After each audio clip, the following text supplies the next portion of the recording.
All right, I'm going to call the meeting to order at 9:30. Thank you all.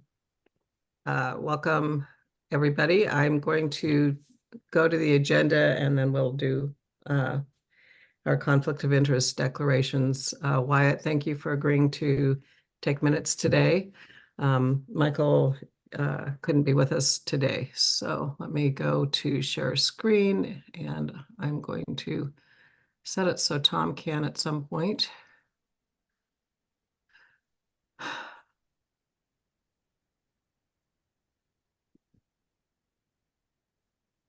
And where's the agenda? Okay, that's not the right agenda. With these long, there it is. It's agenda. Okay. So we have quite a full agenda today, so we're going to skip through some things, but I wanted to, and see, I even have begin recording in red. The bulk of it today is going to be the bylaws article review. And I may change the order on this a little bit. I put Article 3 at the end because it always takes time, but we're going into our feedback sessions. So I'm going to focus on the articles that we're going to be covering in the feedback sessions between now and our next meeting, which are going to be Article 4 officers, Article 3 members. And then I would like to be able to cover Article 5 meetings quickly, just to give you an overview about what's in there. It's not on the website yet, so we'll cover it in more detail at our next meeting on March 1st. And then get to Article 6 and 7, which we've presented a number of times before. Hopefully we can actually get through those fairly quickly. And then we can talk about the feedback sessions coming up and summarize our meeting and action items. And then for those members who are joining us, I think I see Tom. Is there anybody else who's joined us? Tom Prohovich?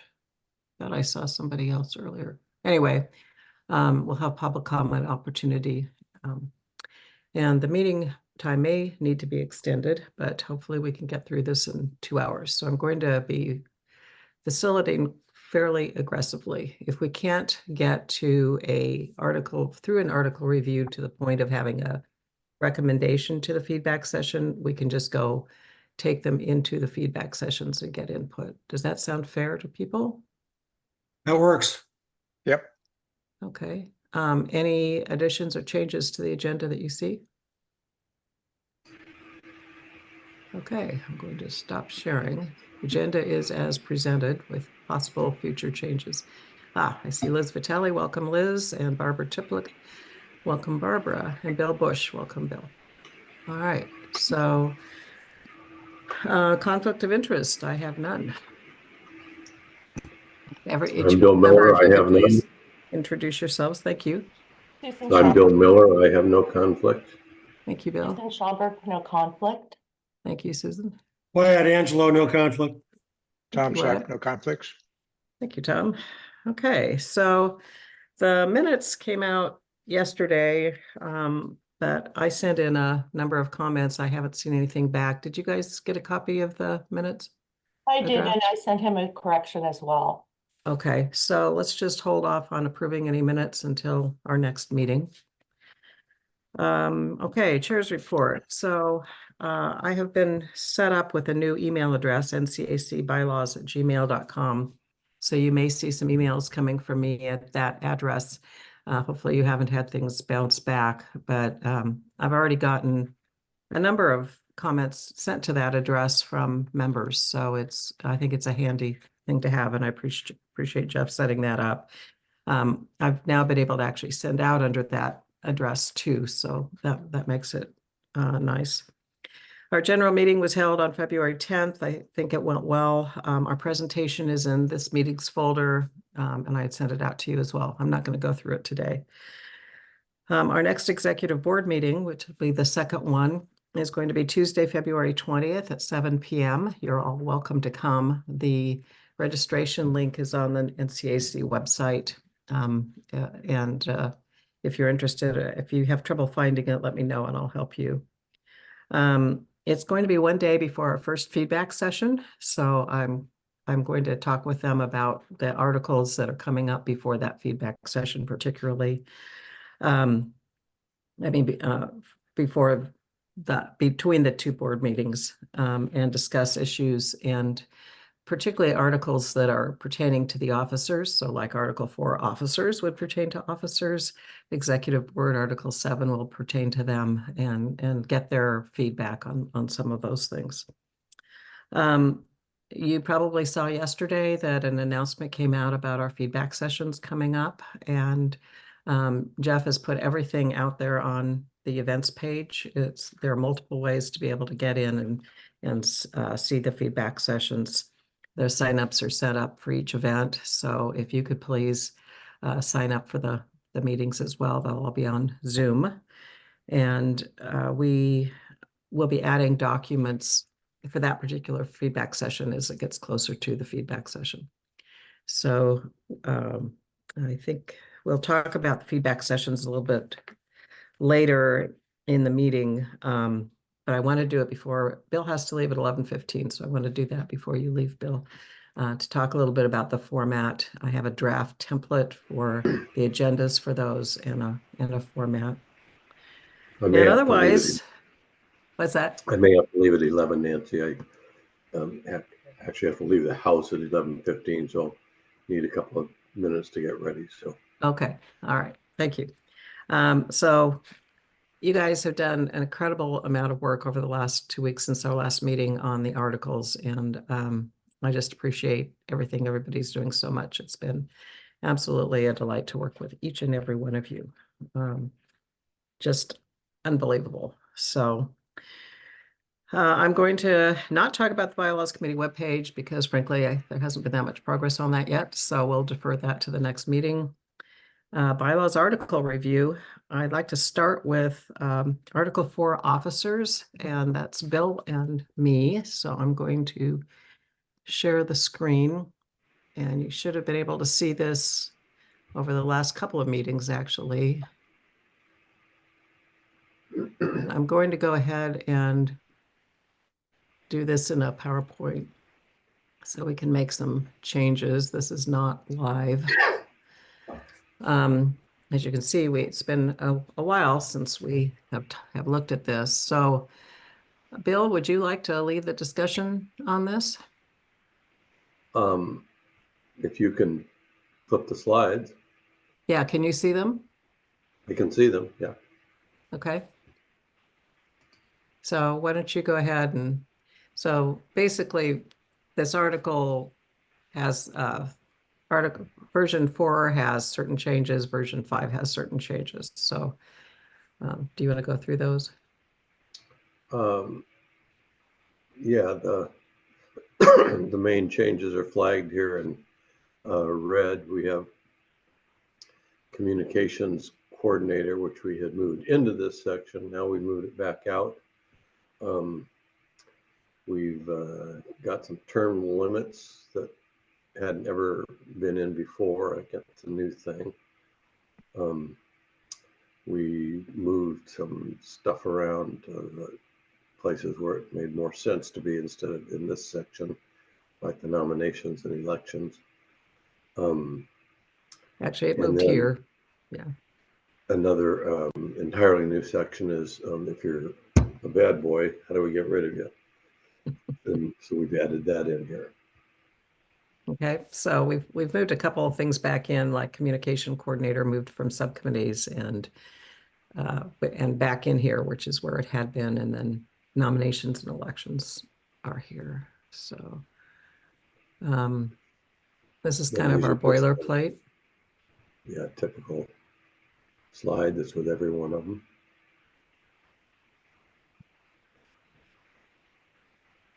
And this just lays out the order of the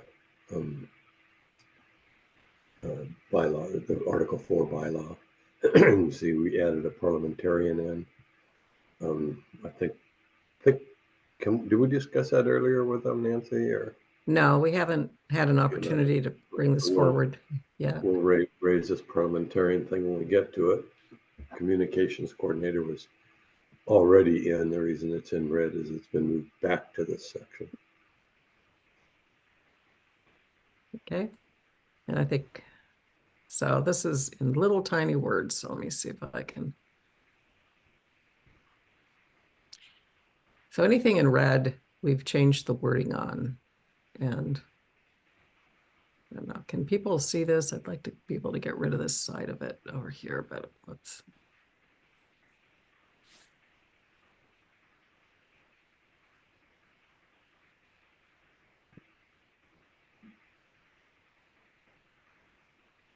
So we had, at one point, thought it made more sense to have the chairperson and the vice chairperson elected in the same year. But I think Jeff or somebody else on the board wasn't too keen on that. So it's still left the way it is. Well, I think it's still, it's down below. We still have it in there. So we've just added a summary at the beginning of who the officers are, because it didn't really say that in the existing bylaws. And I will note that the parliamentarian is not an elected officer, it's an appointed officer, appointed by the chairperson. And the reason for that is that, at least in Robert's rules, the chairperson is the advisor to the, the parliamentarian is an advisor to the chairperson. So they suggested having the chairperson appoint that officer, since he or she would be working closely with the parliamentarian. And do you want to talk about, looks like there's an echo. Someone has something on speaker. Do you want to talk about the use of the word chairperson, since you were the one who noticed that? Yeah, I can't remember. I think before it was just chair, I think. Yeah. And according to Robert's rules, my now Bible, the chair is the person who happens to be running the meeting, which may or may not be the chief executive officer. Could be the vice person, or it could be a person running a subcommittee. And the chairperson is that chief executive officer. So it's sort of a fine distinction. We had already gotten past the gender issue by just having it be chair. So this chairperson comports more with what the mission actually is of that officer. Okay, thank you. Are there any questions on this slide? There's quite a bit more coming up that's general. Wyatt? Yeah, Nancy, I guess the question I would have is, did we choose to create the parliamentarians' ratification requirement by the membership because it was a procedural and policy advisory situation? Right. So when we get to the parliamentarian, we should probably talk more about that. But it's basically the parliamentarian would serve as an advisor, not just to the chairperson, but to the members as well. So, but it's been a role typically that's appointed by the executive board or the chairperson, and then that the ratification ensures that members need to be okay with the person, right? They can Okay. still have somebody else. But we can change that. All this is up for discussion. It's the first time you guys have had a chance to talk about it, so any of this is up for discussion. But we'll But talk about the if I parliamentarian in a little remember- more detail later on too. If I remember, Nancy, wasn't Jeff sort of the opinion that membership at large should be involved in all the committees and subcommittees and officers, and so they felt Right. I like, think all of the officers actually all four of them have expressed the view that they feel like the position should be elected for committee members, officers, not just elected officers, but for all committee positions, et cetera. So we could change this to elected if people feel like that would be better. I think ratified's fine. I have a question about the language of the paragraph right underneath that. Maybe appointed as described herein. Why not? Mhm. Why don't we just say maybe appointed by the secretary? We're burying the lead on that. That seems kind of weird that we Okay, say one and the secretary's responsibility for those things, so the secretary should make that appointment. right. Okay, do people agree with that? Does that sound good? I sure do. Yeah, it Okay. matches the parliamentarian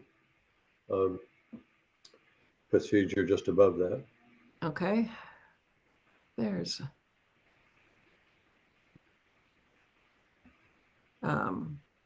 IB.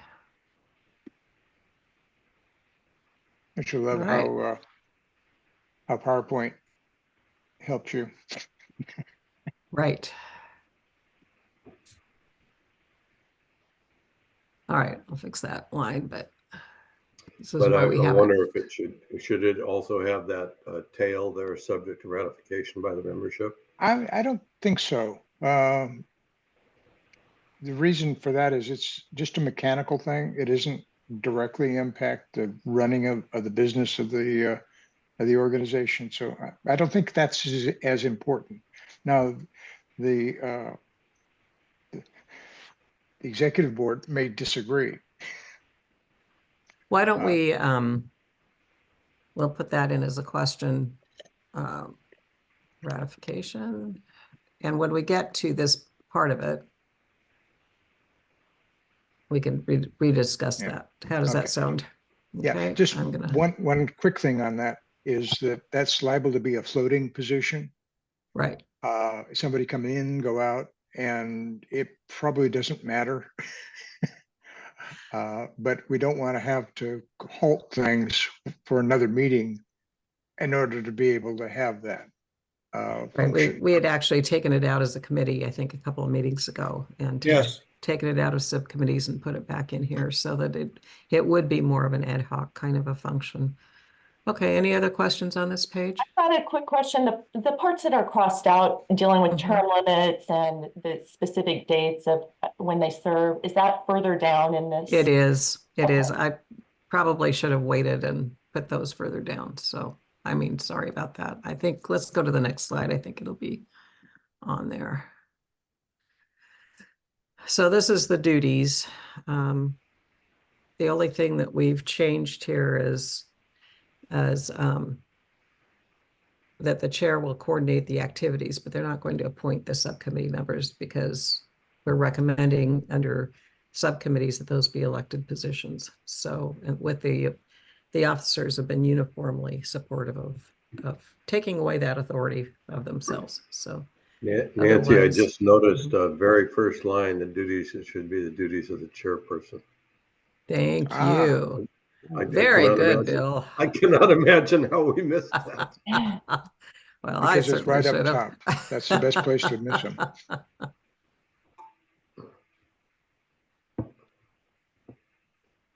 I can't do it part in red. Come on, people. There. Okay. Definitely. All right, thank you. Okay, any others? Okay, let's move it down. So this is mainly the same thing as the chairperson. The main thing that we've added, vice chair person at this point just doesn't do that much. They're there to be a support, and they're on the executive board, but we've added that they should serve as a chair of a meeting, small c, of a meeting if the chairperson can't attend or if they need to vacate the chair for any reason. So a chair, whether they're a committee chair or the NCAC chair, needs to be neutral when they're running a meeting. They don't take votes unless they're tiebreaker. But if they feel like there's something really important that they want to take a position on, they should hand the gavel, the virtual gavel, over to the vice chair. or to somebody else. And so we've added that. Does that sound okay? Works. I have a quick question. On the left, Uh-huh. vice chair has a hyphen. On the right under changes, it doesn't. Do we want it hyphenated or unhyphenated? I think we want it hyphenated, but what do you think, our editor, Tom?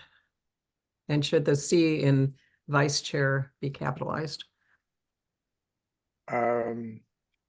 My inclination would be to make it 2 words and both capitalized, but We'll look and see what, I think currently it's hyphenated, but yeah, that's an editorial change, so yeah, we'll we make, can do it too. consistent. I take the directive to make it consistent. Sounds good. Thank you, Susan. Anything else? Okay, duties of the secretary. This is a lot of boilerplate from the original bylaws, the current bylaws. And we've just made a few editorial changes here. I mean, not editorial, but trying to make things a little bit cleaner. And also, instead of just having recording the minutes and making electronic, that they're recording the minutes of all general and executive board meetings, because right now they don't have executive board meetings. And then there was a lot of redundancy in the current bylaws on maintaining records. And so we've kind of taken out that one second bullet and had it more descriptive down in the next bullet. So that yellow thing on how to do this of maintaining a membership roster would go into the policies and procedures on how that is done. But it's also under the members section, I believe, isn't it, Tom and Wyatt?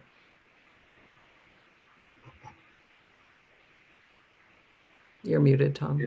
Can't hear.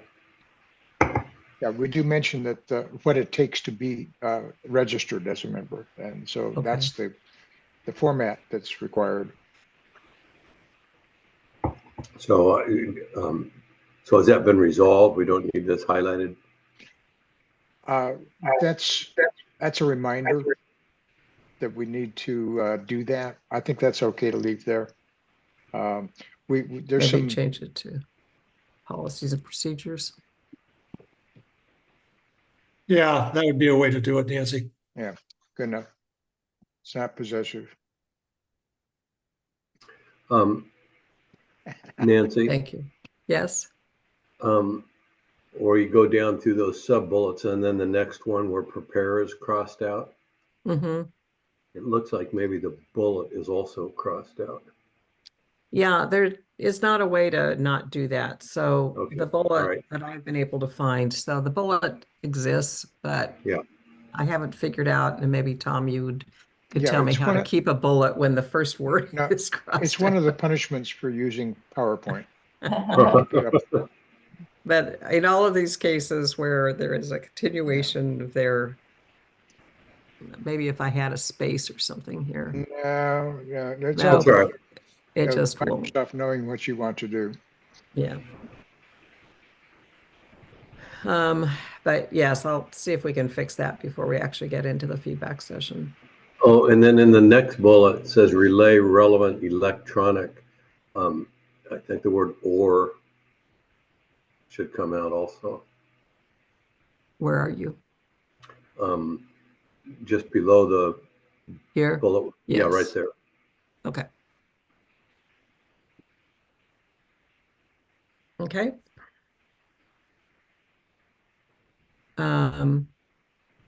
Oh, wait a minute. No, I see what the problem is. Yeah, it should say mail should be in. Right. We take out postal. So do we have an address? Do we have an address? As in a physical post office address? We do not. If we don't, then doesn't make sense. It's relay relevant electronic mail to the appropriate officer. Yeah. So take out the word or. Yeah.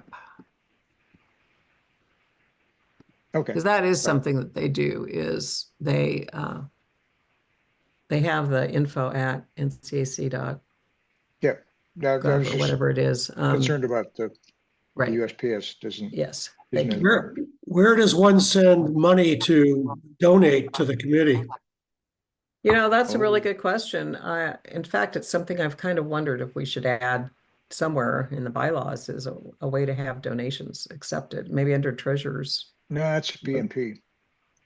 Okay, because right now, you know, they mentioned in the last general meeting that they had received a couple of donations, but I haven't seen any kind of a button on that on the website or any information. So Neither there is something, make a donation I've seen have you? at one Okay. point or another. Okay. Um,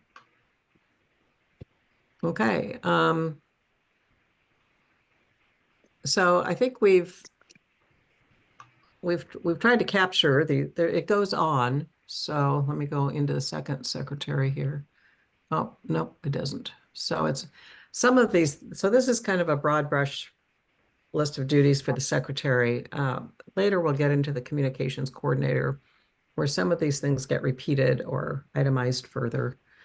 But at this point, I think all these are things that are not duplicated, but include what needs to be recorded. So like we've added financial reports because that wasn't really in there before, but that needs to be clarified that the secretary is responsible for maintaining all records. And I have discussed that with Jeff and with Chris, the treasurer, and they're both fine with that. Any other questions on that? I have a general question. Maybe you're going to do this when we talk about the feedback meetings, but what will we be delivering at the feedback meetings? It'll be this most current version, whatever it ends up being, compared, I assume, compared to something. Right. Because if I were So attending the meeting, I'd want to see what's different than what we had before. right, And if we've tried to. If we're comparing it to the very original, it's going to be a real mess. Right. So this actually is providing a lot of that comparison already. So any of the words in black are from the original, and anything that's been crossed out in red was in the original, the current bylaws. So we can certainly have up in the meeting folder what the current bylaws say for that section. That might help people. I did actually produce a PowerPoint, and I don't remember which section it was that had a side by side. I think it And I was think 7. I think that might answer Bill's concern. Yeah. We can look at it a little bit later, but yeah, noted, we need to have the before and the after, and the before is the baseline. So Mhm. there is more or less one-for-one correspondence, more or less. I just have 2 comments. I quickly looked on the NCAC website and we can donate through PayPal and there's a button on the website. Okay, thank And you. then the second thing is just from a style standpoint on this page, I noticed that some of the sentences end with periods, some don't. The bullet points and things. So just to be consistent, it's just a small editorial comment. Thank you. We'll fix those. Okay, And the thank you. top one, the record minutes. Yeah. Thank you. Okay, any other issues? Okay. And then the last billet with post-meeting notices at prominent locations within the NCUC. That's something that's worth talking about. According to Susan, she's noticed that Jeff has posted meeting notices, at least at one spot, before the general meetings. And do we feel like that's important? Would we need to do it for each meeting, or is it something where we might want to post just a notice that NCAC exists and we hold meetings and where to find the website, and try to find 3, where that's updated annually? I guess I would say post notices if you want, but not included as a requirement in the bylaws. And it may have been Tom, moved to the can't hear you communications again, area Tom. too. I think we may have actually moved it to the communications area. Let me see. Oh, no, I said remove. Okay. My concern is people who are new to Nescoin that don't even know about the organization. Mhm. That it's a way for them to get involved and to know that there's even something that they can attend and be involved with. So maybe what we could do is say, post a notice of NCAC annually at 3 locations within the NCAC boundary. How does that sound? I think it's a PNP issue. It's post, we just say here that the secretary is responsible for making notices. And the PNP can say you should do it in these locations. Okay. And because once again, it's subject to change.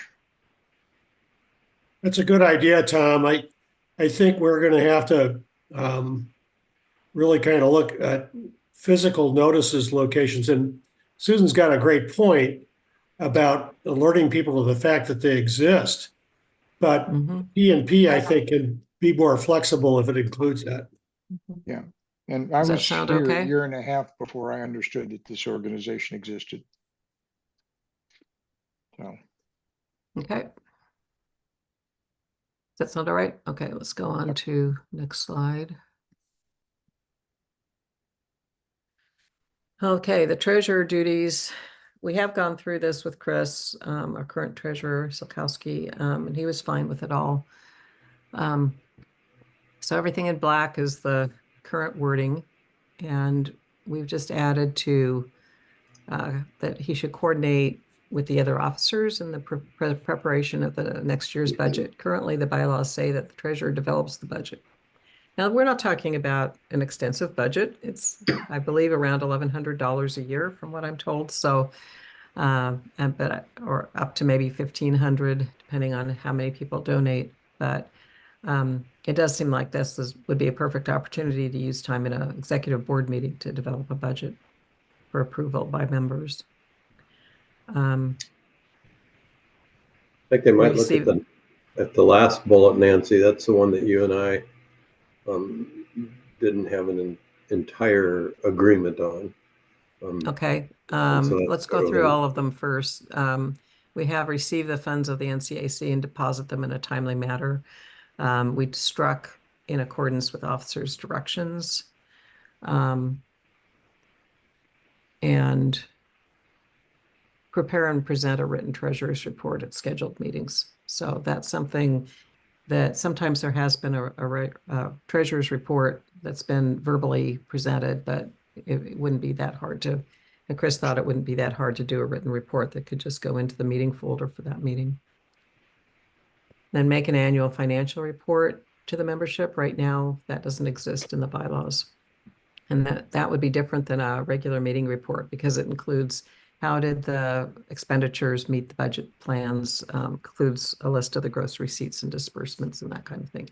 It doesn't have to be a long time taken in the meeting. It's just presented and discussed. And then just changing the wording editorially ensure the 2 officers sign all NCAC checks. And apparently that's not being done currently, but Chris said he would start looking at doing that. But the requirement has been in there. And then, yeah, do you want to talk about the last one, Bill? Yeah, Nancy was, if I don't want to put words in your mouth, Nancy, but felt that an audit was very important. And in my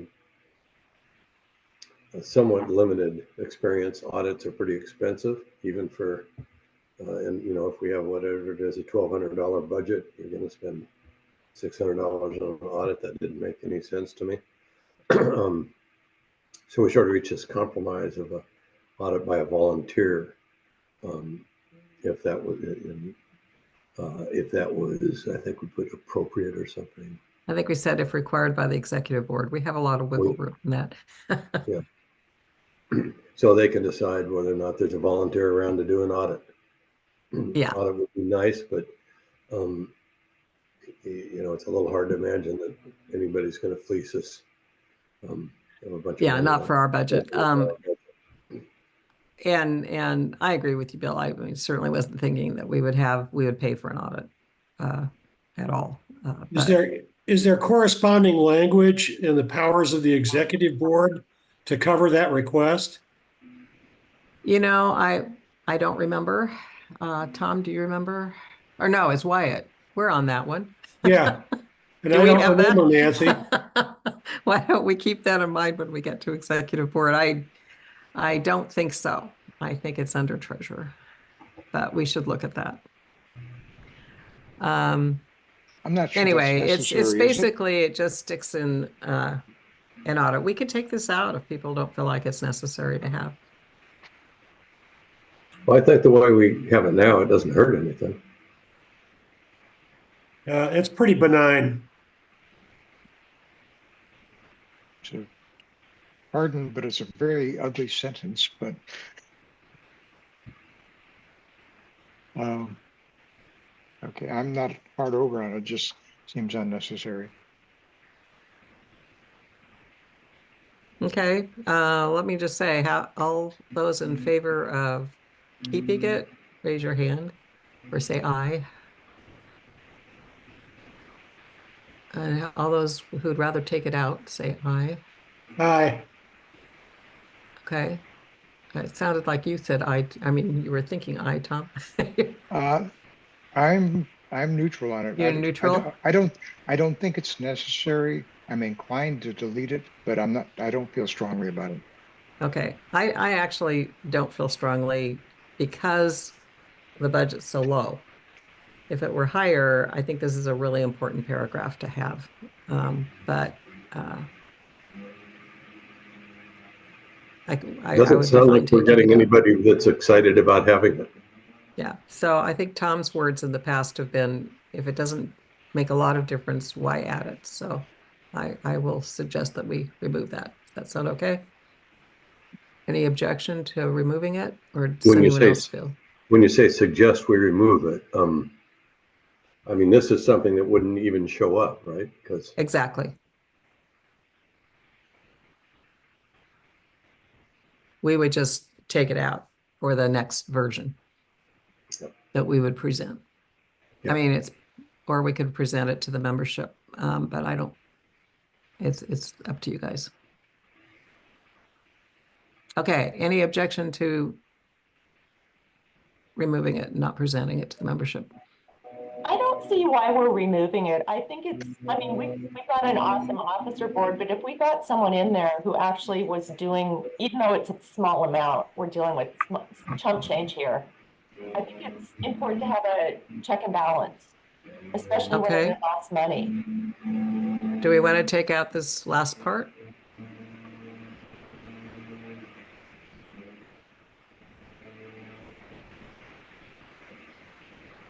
and then the executive board can just decide what's appropriate. Right. Because I think that's kind of what I was sensing of Yeah, people standard not auditing liking it. procedure. Right. Is that okay? Standard audit, yeah, standard auditing procedures would cover what you just struck. So with that strike, fine. Okay. That sound fair? Anyone object to striking those words? Okay. Okay, here's the parliamentarian. This was something that I think Michael had proposed under parliamentary authority, and we moved here. And so it's a new section. And the duty of the parliamentarian is to attend NCAC general and executive board meetings and give advice in parliamentary procedure when requested. The parliamentarian should be entitled to all rights and privileges of membership, including the right to make motions, debate, and vote. But if the parliamentarian does wish to make a motion or debate, they'll relinquish the position for the duration of the meeting. And that came up because Bill saw in Robert's rules, and thank you, Bill, for being so careful reading Robert's rules, that a parliamentarian should be neutral and just like the chairperson. And so in discussions with Michael, this was kind of a compromise. That third paragraph is kind of a compromise because really you shouldn't have to make a member just because they're volunteering to take a position, not be able to be in debate or vote. And so if they voting at this point, at least, isn't tied to a person, according to Jeff. When someone votes in a meeting, you can't tell who's voting how. And so with the polls electronically. So this would allow the parliamentarian to step aside if they would like to participate in debate, make a motion, etc. So how do you feel about this? Fine to me. Okay, Looks all- good to all good? me. Okay. So this is the communications coordinator that's traveled. It was originally in the bylaws, center officer, traveled to subcommittees, is now traveled back and doesn't have that much of a change. It's saying that the executive board may appoint one or more communications coordinators who should report to the secretary. Now that's different than we just put up above. We put secretary can appoint a few slides ago. So which do we want it to be? I think it has to be I the would- secretary. I would The think sec- sort of like the parliamentarian, this person is going to work closely with the secretary. Want it to be somebody that the secretary wants to work with. Absolutely. Any objection?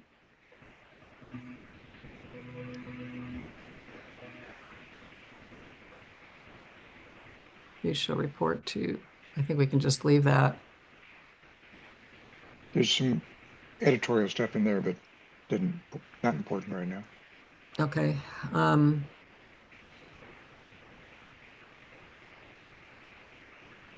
I think secretary should be capitalized in the second sentence, second line. I made myself not say that. Okay. Tom will be going through, our editor will be going through this before we propose to the feedback session. Right, Tom? Yes. Okay. The purpose of the communications coordinators. So there's an S there that should be probably is or are, but we're not going to worry about it. So there could be multiple, there could be one, there could be a number, or there could be 0 communications coordinators. But basically, they do a lot of things that are under the secretary duties.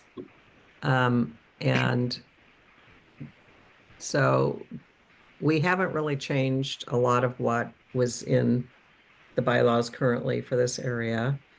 I guess we go ahead and take this out because we've decided we're not going to have the executive board appoint and not have it subject to ratification, correct? Correct.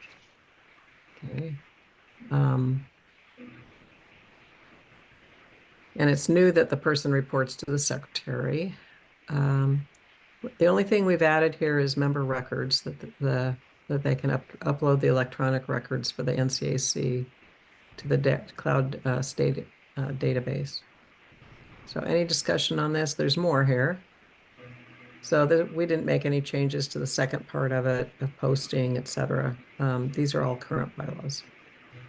I And think I the only believe- thing I would think is some of them could be in policies and procedures. So, Well, okay, I was going to make that comment, sounding like a broken record. I don't believe that there are any duties in that office that are not already covered in general terms by the secretary. I've not verified that. But if Right. that's so, then this is an implementation of those responsibilities. And once again, it's a P and P as to how that gets done. Then we don't have to worry about mincing the words of people versus one person.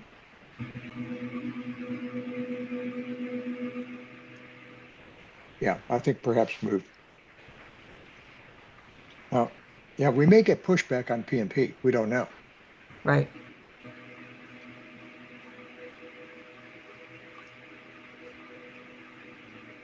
And I think it's due diligence to go through and make sure that everything Yes. that's in this list is also in the secretary's purview.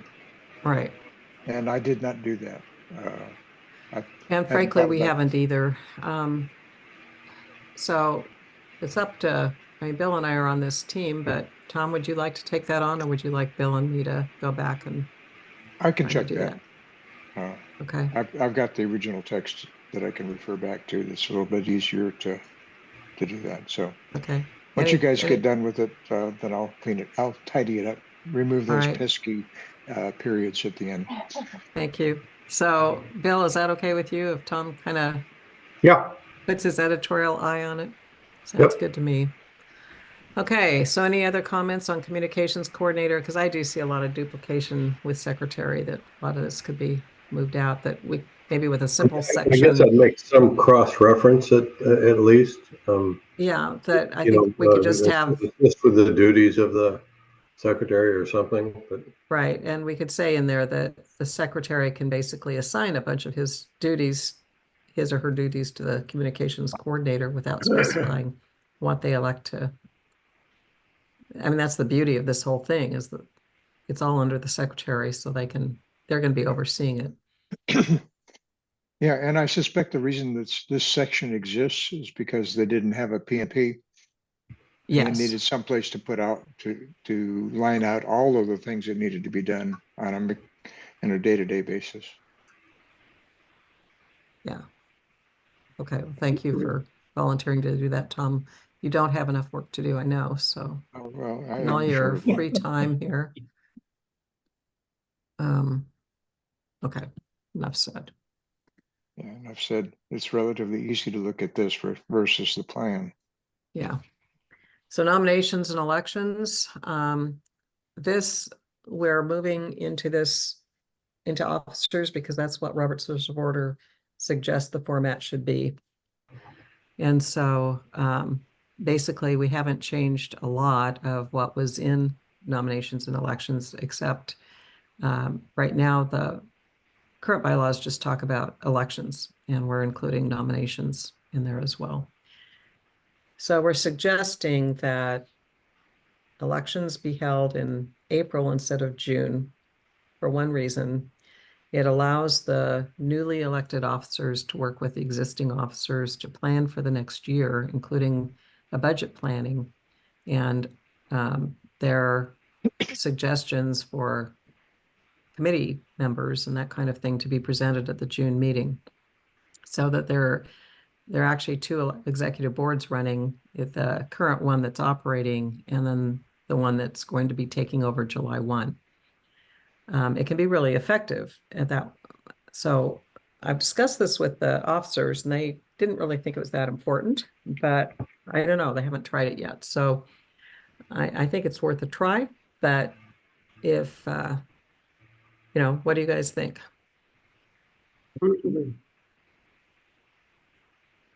What did you say, Wyatt? I didn't say anything, Nancy, Oh, sorry. okay. Any, I'm fine with it. Doesn't affect me. okay. So it does make it a little sooner on when we have to get the nominating committee going and that kind of thing, but we can take this into the executive board meeting on Tuesday and also into the feedback session.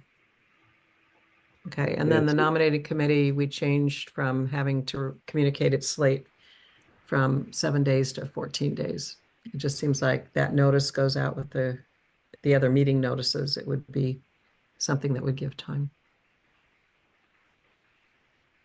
And having the election conducted, currently they're saying by the chairperson, but if the chairperson is running for office, it seems like that should probably be done by the parliamentarian or the, by the parliamentarian, Why which not is the vice often, chair? well, it might be that the vice chair is running for office too. That's coming up. That's coming up. Unlikely, That's since they're coming up. staggered. Well, that's coming up. Are you going to So- change everything at once? Well, we don't know. So if it doesn't get changed, then yes, the vice chair could do that. Nancy, in that third bullet, on the first line, we probably don't need NCAC.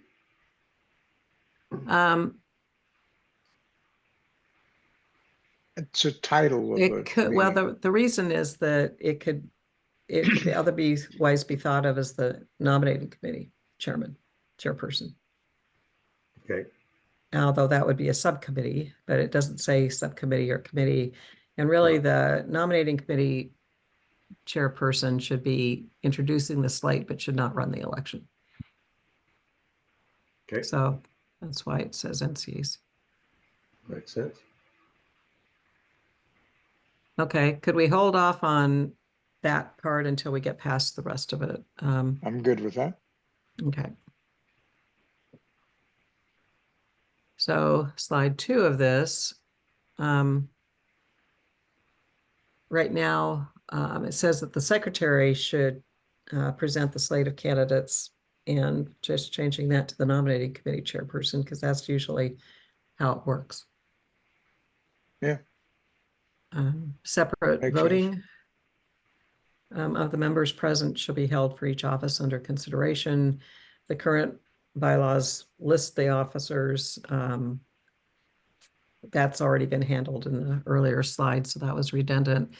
And Bill and I changed balloting to voting because we may not necessarily use paper ballots. We've added that if there's only one candidate for office, a voice vote may be held.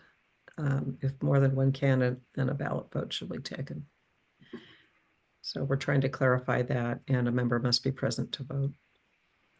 The part about a member must be present to vote is probably under meetings, under voting. That may be redundant. So that would be an editorial change. I'll put that in green just to make it confusing. So I thought you just said that you didn't want to use the term ballot vote, and it looks like it's there. Well, before it had balloting everywhere. And to me, balloting implies having a paper ballot. And so that's why we changed it to voting. And in this paragraph, we've clarified that if there's more than one candidate, then a ballot vote should be taken. It's not written because we're not in person, but it would be a poll. Do we want to clarify like electronic poll or something like that?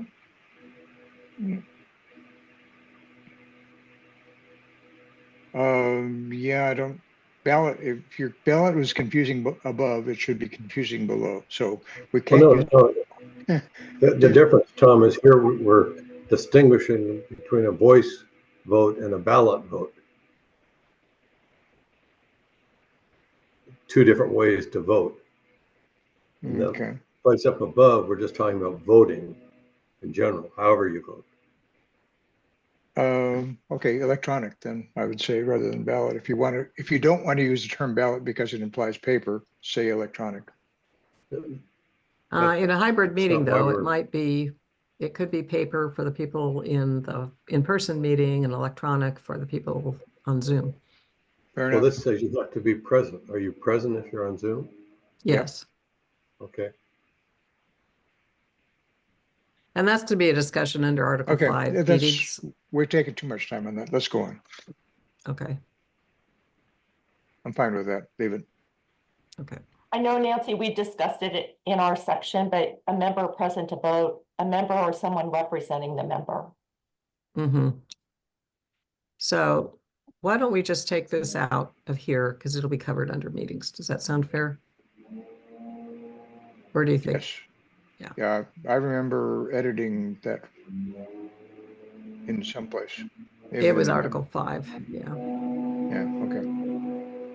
Okay, so I'll just It was take this full out because once. we added it and we'll have it under Article 5 meetings. There's going to be a bunch of editorial things that we're finding as we're going through these bylaws sections, articles that where we'll clean up where they actually reside. It may, Okay, further edits may become abundantly clear once we put this all together. exactly. Okay, third one on nominations and elections. We deleted the first part of that because it's covered under Parliamentary Authority, Article 8.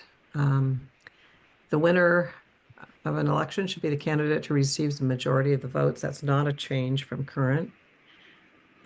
We're just doing some editorial changes that about the runoff wording.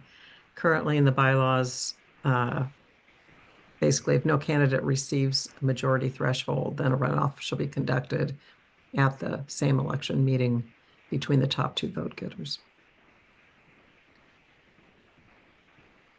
See, should that be a subcommittee?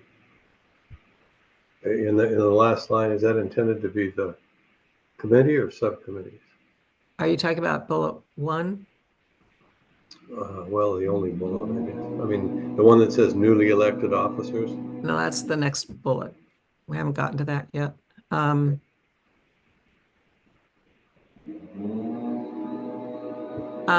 So no, the officers would comprise a new executive board. So it's called an executive board elect. Should we put that in there? Begin planning for the next year immediately as an executive. We should be.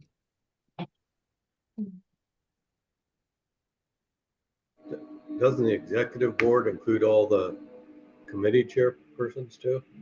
It does, Was it? So these are just the officers. right. But that's what they call it. They call it an So- executive board elect. So that sentence allows permission. Do they need permission? It's I guess it's really more of Suggestion. it's a suggestion and particularly since it's new, it's a new thing. It's kind of a justification of why would they be elected in April. So bylaws usually will say that as one of the roles of the executive board elect after an election is that they can, because it's if it's done on a routine basis, then it's expected. But if it's not done on a routine basis, I think people question why you've got these two boards running. And they're very different. It'd be in the policies and procedures on what each board does. But basically, it does allow them to start doing that planning because it doesn't make sense for an outgoing set of officers to say, propose the budget for the next year. Hopefully, they would be checking with the new officers, but that doesn't mean that always happens. So, or for doing committee preparations, like we weren't elected until August because they didn't want to have the existing officers put up new committee members. So we basically lost a couple of months in the summer. Not that we would have gotten together, but it gave us, this still allows the current bylaws say that committee chairs should be appointed, elected, whatever, in June at the June meeting. It allows people to actually start getting planning done. I don't disagree with the sentiment. I just, Does it whether or belong? not they needed permission, you want to put it, I don't feel strongly.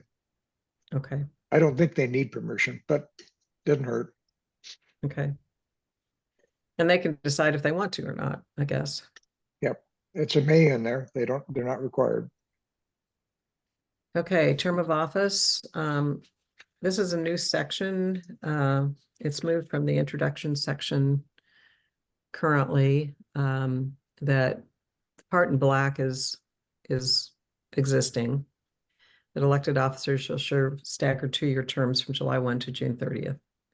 This next one is, I don't know if we want to do it. But Bill and I wanted to bring it to the full subcommittee here today to talk about whether or not it makes sense for the chairperson and vice chairperson to be elected at the same time in case the chairperson and the vice chairperson want to be able to have,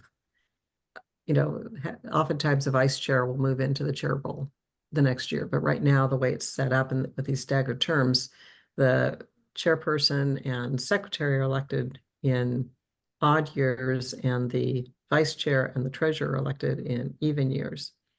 So I had noticed that earlier bylaws, like much earlier, had it set up like this. And so I actually sent a note to Bill Bush, who's been helping people on Article 3, asking for some information on why it changed. And he sent a great response. And Bill, I know we normally wait for public comment, but if you'd like to comment on this section, it would be helpful with your experience on this. Is this something that might help to have a natural transition of vice chairperson to, and chairperson or not?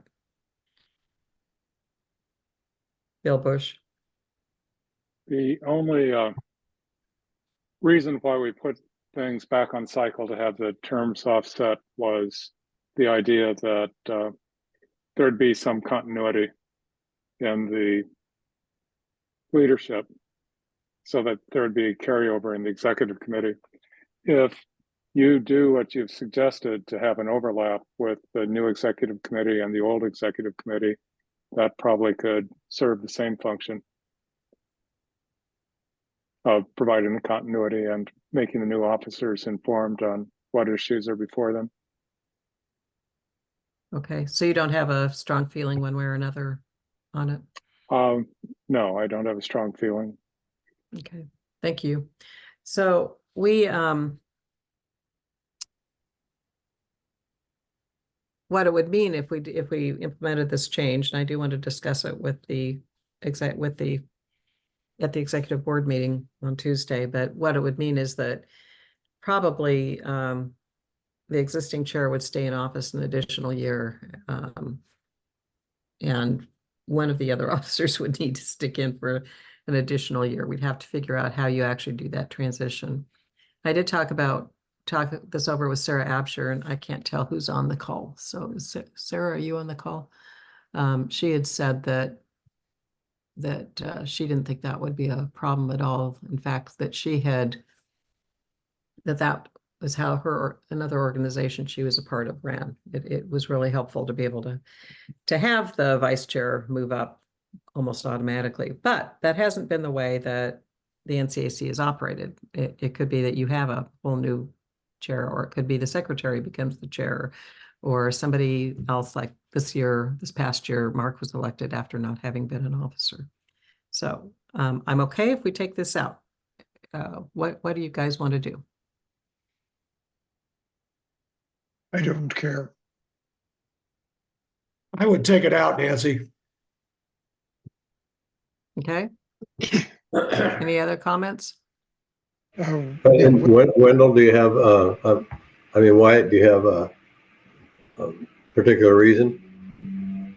Yeah, I guess I look at it from the standpoint of there's probably not going to be a lot of people jumping around to assume leadership roles. And it may be that we want to have the ability to have the continuity beyond, 2 terms, or even just, I guess the continuity of having more than 2 terms, because you may have a shortage of leadership people who want to serve. So we're not talking about the term limits part of it yet. We're just talking about the second paragraph. I'm sorry. The second paragraph, I don't care. I don't have anything about the second paragraph. You don't care. So let's just No. take it forward then and see what Yeah. feedback we get. In the third Okay. line, Nancy, in the Mhm. third line, there's an extra "the." Thank you. Okay. Okay, so we'll go ahead and, hearing no objections, we'll go ahead and take paragraph 2 forward. I'm guessing it may come out, but that'll be good to talk about. And then paragraph 3, it sounds like we've got some discussion. Elected officers may serve up to 2 consecutive terms in any one position. I believe that term limits are called elections. Okay, That's not necessary. okay. Any other comment? I don't understand what you mean, Tom. I mean that putting an artificial deadline on the amount of time that a officer can serve is inappropriate.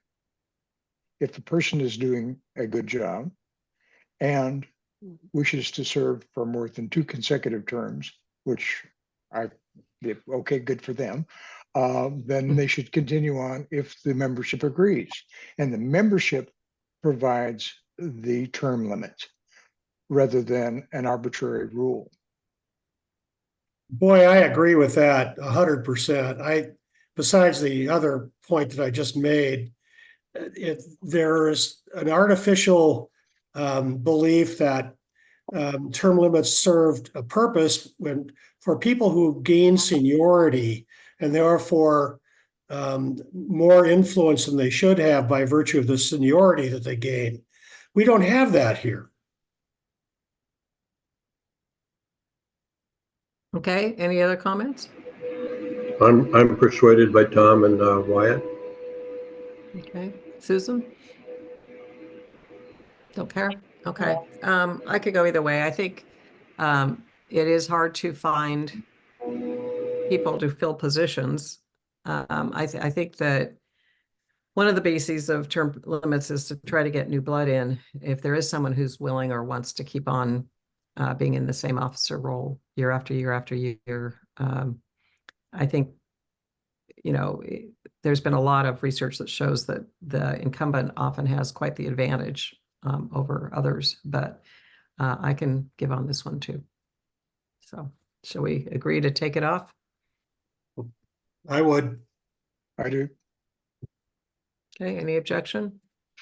Okay, This is a real nit, Nancy, but in the first line, it says elected officers, and we changed it to lowercase. If you go back one slide, no. There. Oh, well, I just Well, I changed don't it know. because I had it capitalized because it was the beginning of a sentence before, but we well, have been capitalizing officers. That's editorial on, I okay, don't, well, we're not I don't know consistent. if we should have officers capitalized or not, but I'll Yeah, leave it.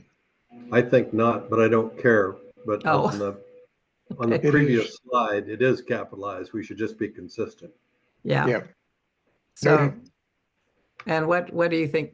We'll just let Tom handle that. I think Okay. lowercase. but- It'd be lowercase in that case. Okay. Let's just go back. I had it in red because it was changed because it was the beginning of a sentence, but we probably didn't need to do that. I can change it to trying to be diligent about what's red and what's black. Okay. Anything else on this slide? All right. And then we have a removal from office is new. And again, it's this kind of bylaws person in me, and I think Tom or Bill agreed that what Robert's rule says, if you ever need to remove someone from office, you have to have it in the bylaws. So if you ever have a problem come up, hopefully it never would, but you have to have it in the bylaws, and you can have more in policies and procedures if you want to have more on this. But it's possible that an executive board member isn't doing their job and they don't want to stop being in their position, but they don't do the job. They don't show up. They do something wrong. They antagonize people, whatever the reason. And so by putting it in, if we make it a 2/3 vote to make it difficult to remove someone, then it seems like it's kind of a good placeholder to have. Yeah, So, a little comments? bit of editing needs to be done to that, but I'll be silent on that. Okay.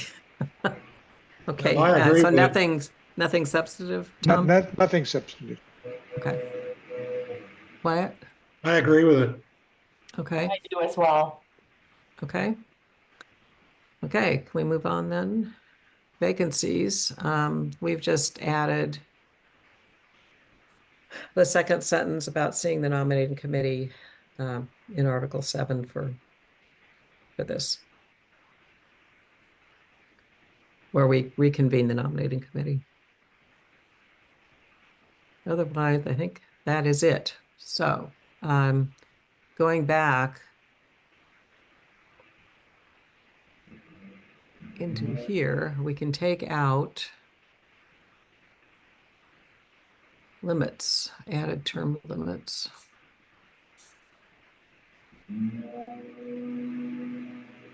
Any comments on Article 4 at this point? Or could we have a motion to refer Article 4 as edited today with editorial edits to the executive board and the feedback sessions? I would so move, Nancy. Second. Okay, been moved and seconded. Is there any discussion? Okay, all those in favor of recommending referring Article 4 to the as edited and with editorial edits to come to the executive board meeting and to the feedback sessions, please say aye. Aye. All those opposed, please say no. Okay, motion carries unanimously. Thank you. So Okay, let what I'll me, do is I'll tidy this up with the changes that we've agreed to.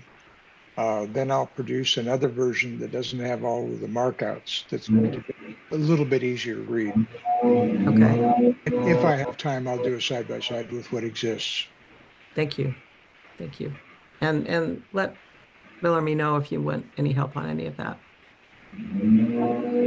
Okay, I'm going to move really fast to Article 5, not to do anything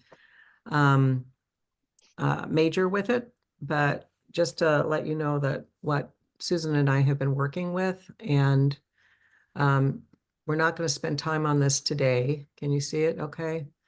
But it's not currently in the meetings folder, but it will be after we do a little bit more editing.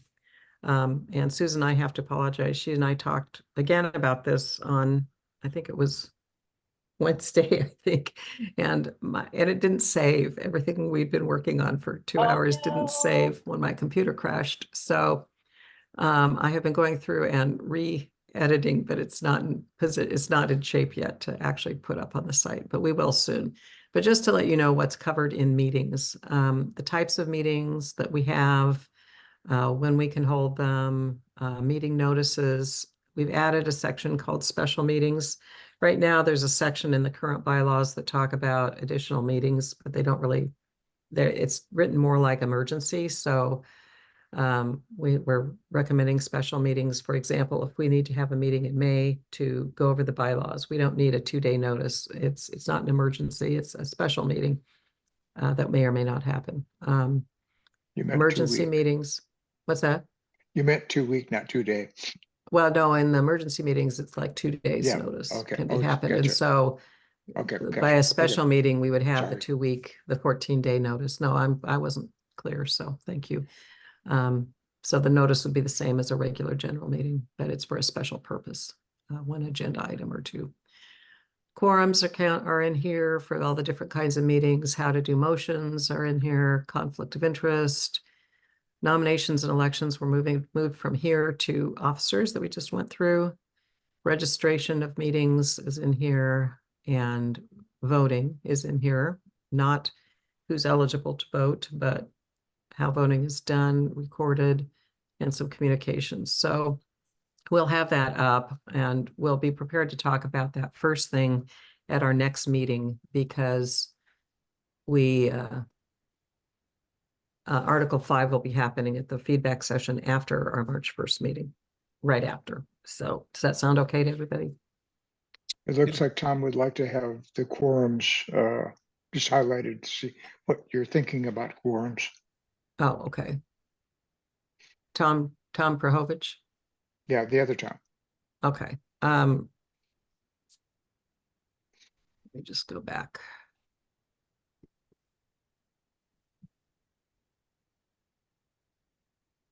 And quorums is So a little squishy. yeah, so quorums are basically, for people who don't know what they are, they're the minimum number of people who have to attend any type of meeting to be able to do business. If you don't have a quorum, then you cannot do business. You just have to adjourn. Or the most you can do is try to call other people and get them to the meeting if you have to. But it's enough people that can represent the membership or for that body. So currently the quorums for general and special meetings, regularly scheduled and special meetings, are 8. And Susan and I felt like we should change that to 15, particularly now with electronic meetings. It's easier for people to get to a meeting than it used to be. And so all general and membership meetings. And then for some reason, the current bylaws specify the quorum for the bylaws committee, but not any other meeting, like an executive board meeting, of course, wasn't there before, but like nominations committee, that kind of thing isn't even in there. So we're recommending having a standard for anything that's not a general meeting to be a minimum of 50% plus 1 rounded to the next whole number for all the other types of meetings. And that's standard with Robert's Rules of Order. So if you have, say, 6 people on a bylaws committee, like we do, then the quorum would be 50%, which would be 3, plus 1, which would be 4, rounded to the next whole number. If we had 5 on the bylaws committee, then it would be a minimum of 50% would be 2.5, plus 1 would be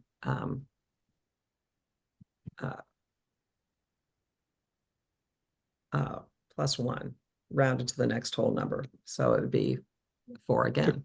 Yeah, looks like That's Tom's not- okay with that. Okay. So- Thank you. Thank you for reading the chats for me. Okay.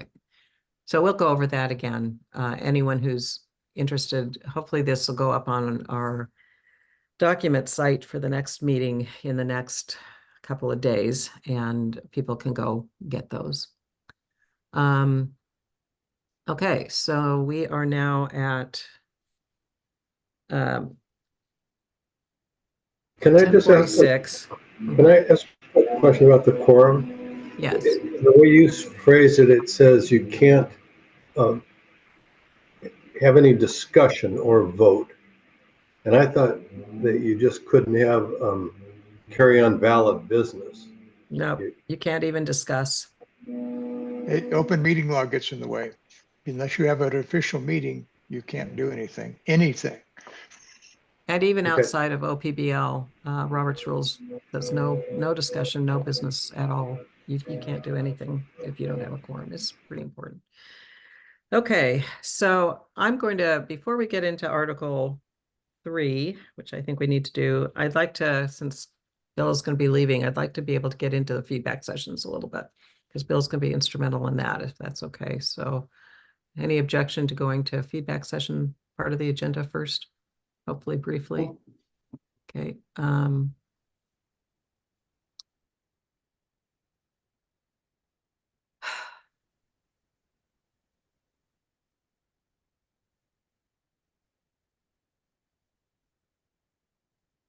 Okay, get out of here, go back to feedback sessions. And which one is this? Okay, you've all seen the schedule. I'm not going to go through the schedule. So here's a sample agenda. Tom has a template for how the meeting will be presented, how the articles will be presented, but this is just a suggested in red, start the video. Welcome people, review the agenda, and then talk about, what these meetings are all about. I'm suggesting we set 2 minutes per commenter per section. We'll see how many people are there, but if we get a lot of people, we're going to need to, have some kind of time limit kind of a thing, and that the commenter can speak again if they're responding to someone else's comment. But for the most part, we don't want people just saying the same thing over and over. Any comments on the rules for discussion, or whether we should call it something else? Okay, we can kind of adapt this too as we try these out. And then we present the article. And whoever the 2 people who are, 1 or 2 people who have worked on that article would do that presentation. And then discuss by section. So after the entire article is presented, so people understand what's in it, we'll go back and have a discussion by section of each article. And I'd appreciate it. I plan to facilitate the meetings unless there's an objection and one of you wants to facilitate the discussion. But I would appreciate having someone who can note the name and order of hands raised, particularly if something's being shown on the screen like this. It's hard to tell. We may have to ask people to put in the chat if they want to talk. Maybe that's another way to note who wants to talk, but to be able to have some ability of people to be able to, to be able to speak in the order that they've raised their hand. I don't know. And then I would think the logical person. I would think the logical person would just be the one who's also worked on the article, because they'll be there for sure. Right, but they're going to be concentrating on needing to answer questions and things. So, okay, well, why don't we just figure it out when we get there? But maybe for the first one, where we're doing articles 1, 2, 8, and 9. Somebody who hasn't worked on those articles could kind of be doing that. And then a timekeeper, just to set a clock when people are starting to talk.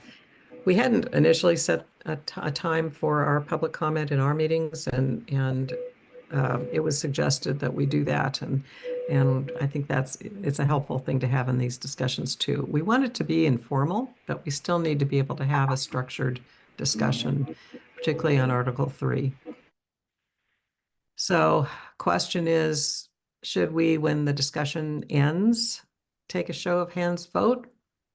Shall we just kind of see how it goes? Let's see how it goes.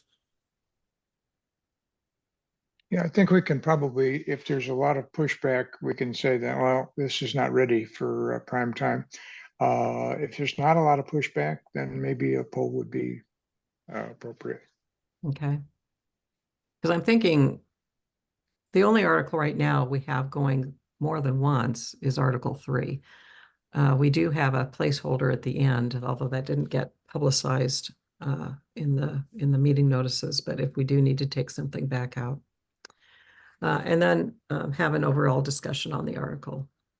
So after we do it by section. For the first feedback session where we've got the multiple very simple articles, hopefully we'll just repeat steps 4 through 6 for each article. And in some of them, we don't even have a step, different sections. So this point 6 overall discussion, would that be you just sort of encapsulating what's been discussed? I mean, Right. how are you seeing that? So basically just saying to the group, okay, now you've seen the whole thing. We've talked about the sections. Do you have a sense of, is there anything else you'd like to talk about regarding the article? And go into more of an open discussion rather than just by section. And would that be with time limits also and so forth? Yeah. Unless there are like 5 people at the meeting and, you know, it can be more general. I don't think we'd have to worry about it. But if we have 50 people showing up, which we could, that's where I think the time limits need to be in there. You know, we just don't know yet, but I don't know. Does this sound okay as a first step? I think we should probably also actually present just have a brief description of the process, because the feedback sessions are going to be really, really important on advising us of how to go forward. But at the same time, it's not their only time. When the bylaws get into to be presented for approval by the membership can use parliamentary procedure and make motions to amend. So there will be opportunities for that too. It'll just be a lot more structured than it will be in the feedback sessions. So do you want a did you want a couple of slides on what our process is? Did I just hear you say? Yeah. Okay. I can do that. Okay. Right. I can do that. Yeah, I can do that. I'll add that in there. Is there any other feedback? Okay. So let me, and then Susan asked the question, what are our jobs when we're in the feedback sessions? And how did I label this?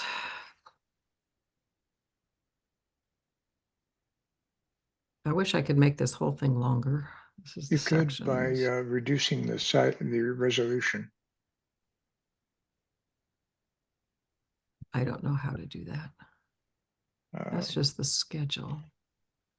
If you got a Mac, it would be Command minus, I think. Okay, thank you.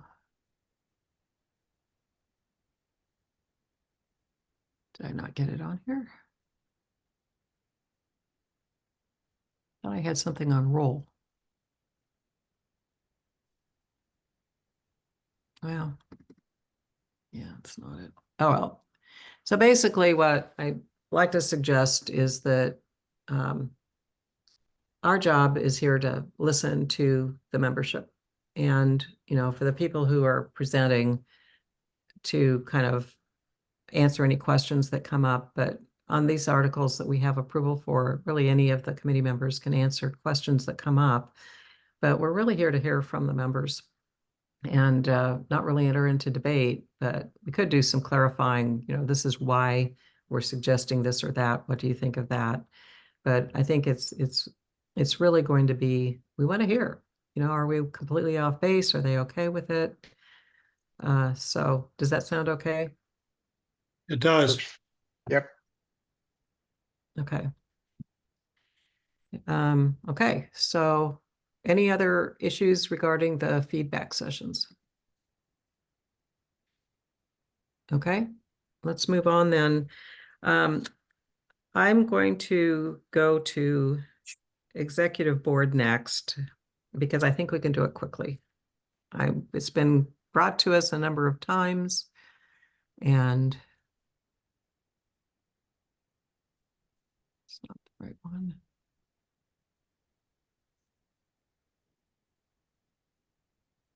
And so I think we just had very few changes and it's executive board is 6. So this is a new section. We just really are proposing that we have an executive board. Wyatt, would you like to go through this? And there was something we were noting that we were going to check on as we go through it. I'm not sure I remember that, Nancy, but we really kind of thought from the standpoint of an overview that getting the executive or creating an executive board and trying to facilitate a lot of the work that's supposed to be done between meetings was pretty critical. Obviously, it's subject to the Open Meetings Act.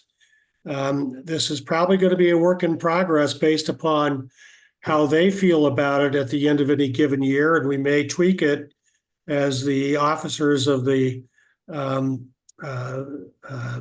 association give their input on it. But so far, the inputs that I've at least gotten has been positive about it. And we've also tried to temper this with making sure that no policy decisions are made, but really kind of, it's more of a work session than anything else, the way it's structured, so that the meetings flow smoothly and that the information necessary for the membership is created in a timely fashion. So you've all read it, I'm sure, at this point. I'm sure Nancy and I can try to answer any questions you may have, but it seems like it's just good policy to have something in the bylaws at this point that will address it. Okay, as you read it, and we've brought it in the past, does anyone have in any of these areas, anything that you'd like to see change? So far, the response of the officers has been very positive, and we've made it so that if they decide that they don't want to hold a meeting, it's not necessary, they can cancel a meeting. But hopefully it's going to prove valuable enough to them that they'll continue having them. If it's optional, then you shouldn't have the shall in section 3. Well, it says unless otherwise ordered by the executive board. Okay. You think it should be should? I'm just It's okay. Okay. So we're giving them an out. Okay. Are we ready for a vote?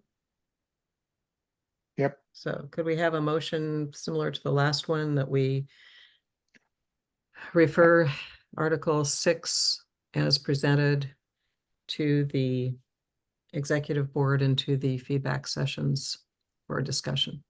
So moved. Second? Actually, we don't even need a second for a committee. Any discussion? Okay, all those in favor of the motion to refer the Article 6 executive board, executive board, not executive boards, to the feedback session and the executive board itself, please say aye. Aye. Please, if any Any opposition? Any opposed? Please say no. Okay, any abstentions? Okay, motion passes unanimously. Thank you. It's excellent. Okay, subcommittees is a little farther along before we get to the feedback sessions, and it's fairly lengthy. We've seen it a number of times before. I encourage you to look at it, and we may still be able to get to it by this meeting. But let's go to Article 3. I'm gonna slip out at this point. All right, thank you, Bill. Thanks, Bill. Thank you. Mhm. See you guys at the next one. Okay, see you actually in February 21st, hopefully, for the first feedback session. All right. What? Okay, thanks. Okay, so Article 3, let's go back to Article 3 before we get to subcommittees. And Bill and Wyatt have been working very hard on Article 3. That would be Tom. And Tom, sorry, Tom, thank you, Tom.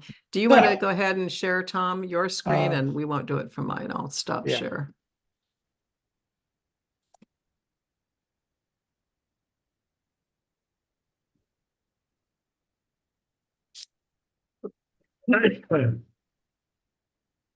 Okay, so I will.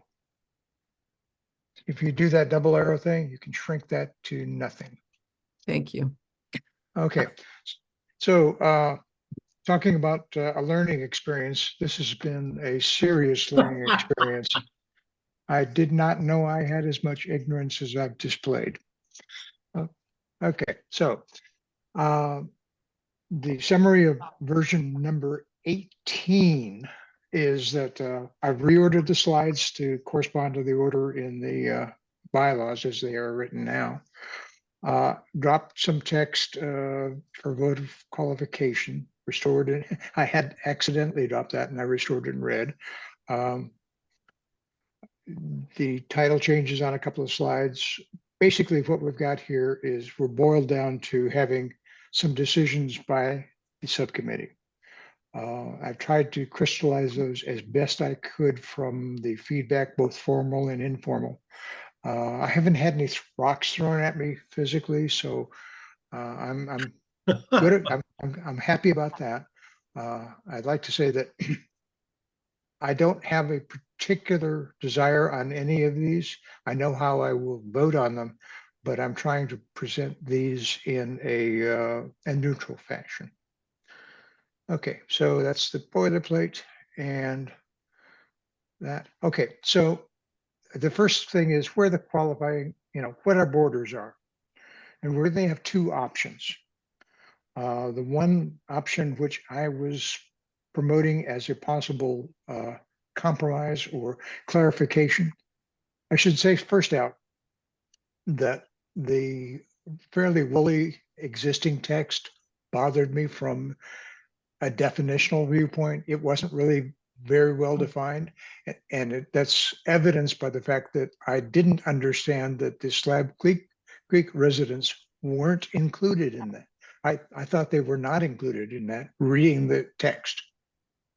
Because I had interpreted Slab Creek Road as the southern boundary at that point, which is just the first time that Slab Creek Road intersects 101, as opposed to down here. A big difference. So I think there needs to be a change. It needs to be clarified.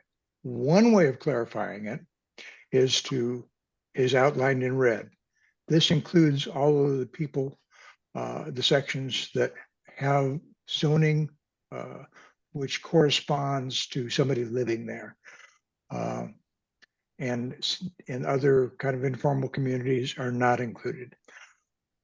So it's basically calls out these sections of particular, if you can see those numbers, and I should kind of zoom in on it.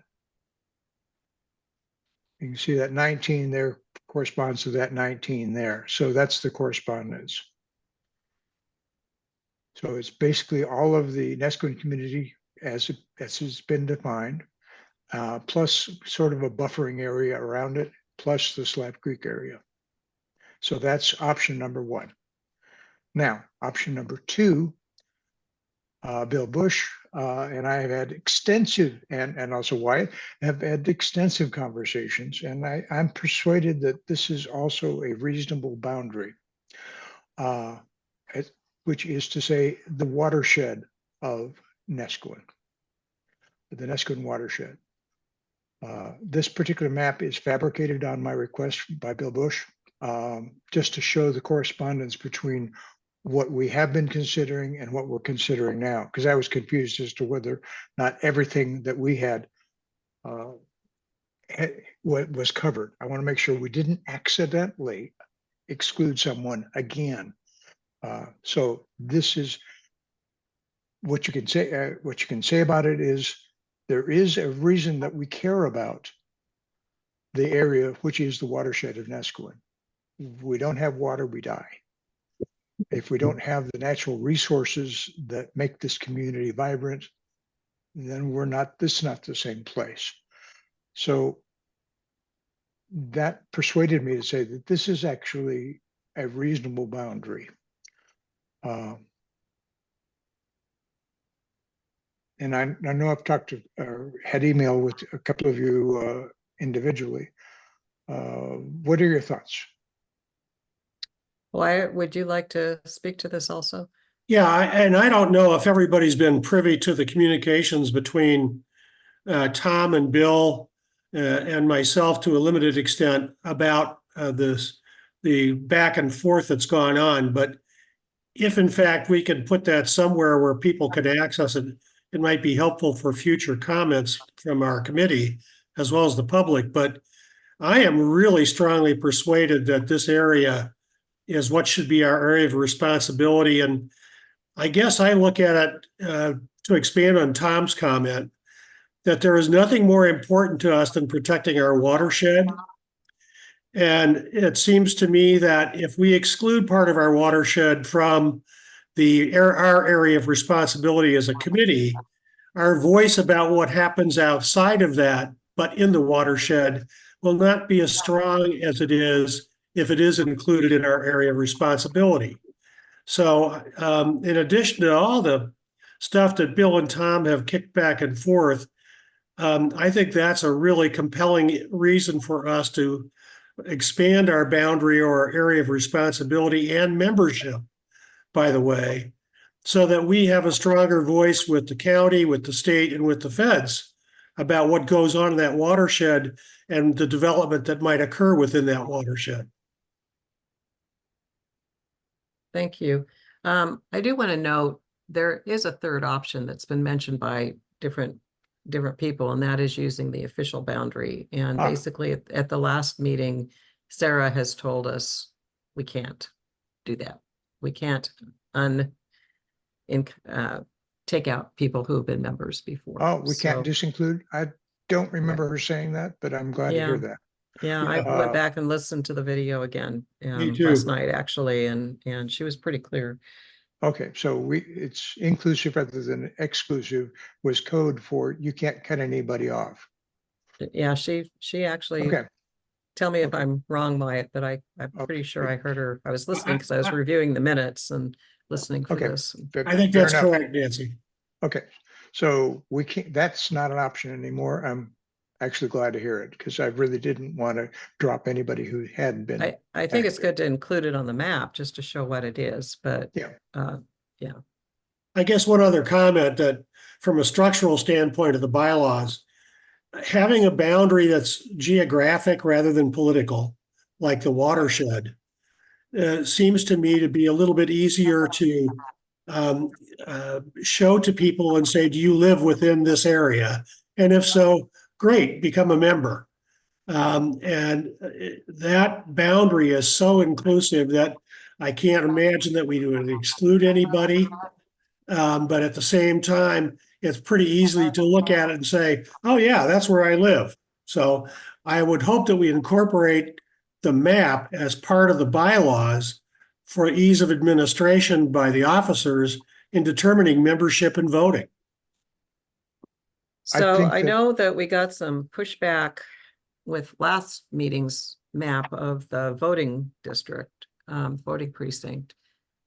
In terms of why would we be allowing people that are outside of the current areas? And so it sounds like you've addressed that in terms of option 2, and that a lot of the things are happening in the watershed that could affect the people in the current boundaries. Would Yeah. that be correct?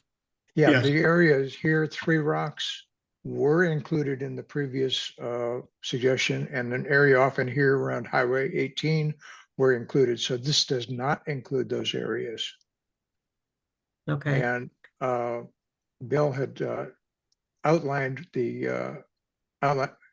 gave us yet another map of the zip code. There's a story behind that. If you look up for zip code for Nesquin, you'll find many maps. Very, very few of which agree with each other. So I'm kind of allergic to those. But anyway, having done the due diligence of actually getting the zip codes of these various people, this is where people are actually living. so in terms of whether to put a map in the bylaws, I know you'd had some concern about that, Tom, but I'm thinking because there is not an official watershed map, that someone could just Google and find, it probably would be important to put it in. Would that be correct? Official in that it is not governmental. Okay. There are maps, and in fact, we can. I should have had a map source. In fact, as a matter of fact, I'll add that. Let me make a note for an example of the watershed done Great. by the Watershed Council. And Bill can talk to that in the open session. Okay. But basically, we can have a map. We can fabricate a map. I can do the research to see if we can find some governmental map, such as a USGS map, which would show the watershed. That would be good. But maybe we just do a hand drawn. For sure, it will be in the community plan. There's no doubt in my mind that it will be in the community plan, because I'm the editor there too. Yeah, Well done, Tom. congratulations, Tom. You were just elected at the last meeting. So, So- so Susan, do you have any comments on this map since you're the remaining? Yeah, remaining sure. member? Yeah, just a couple. Well, I have one clarifying question. Sure. There's something that says point down in the lower right with the blue line that extends and the amber line that bisects it. Oh, is that part of Lincoln County? That is Lincoln County right there, and that's why I put within Tillamook County. So we actually, the watershed does dip its toe, or actually wouldn't be toe, would it be? Sticks its head into a little bit of Lincoln County, but that's specifically excluded as being in our purview. Another comment, yeah, I mean, my family has quite a history, I mean, from being in this community, and I've asked around a little bit. The Nesquin watershed boundary, no one knows what it is. And it's something that may be added to over the years as we acquire more lands. So to me, it's not something that is defined. It's something that may change. And that's why the other with the tax lots is much more appealing to me, because it's something someone can go to in a government office. The Watershed Council is not a government office. It's not, it's not submitted in a governmental way. It's not on file in Tillamook County as a watershed boundary. And I think also looking at our current bylaws, I think what we're doing with this second option is creating a new boundary rather than clarifying the existing boundary that's defined in our bylaws. And that's concerning to me. I think that members, it's something, if I were not engaged in these discussions, would bother me. Okay. Because it sounds like we're drawing our own map. In fact, we are, because the map And was do not we have drawn. the authority to do that? Yes, we Because do. our We have bylaws committee. Sure. As a committee, we have the authority to recommend for consideration.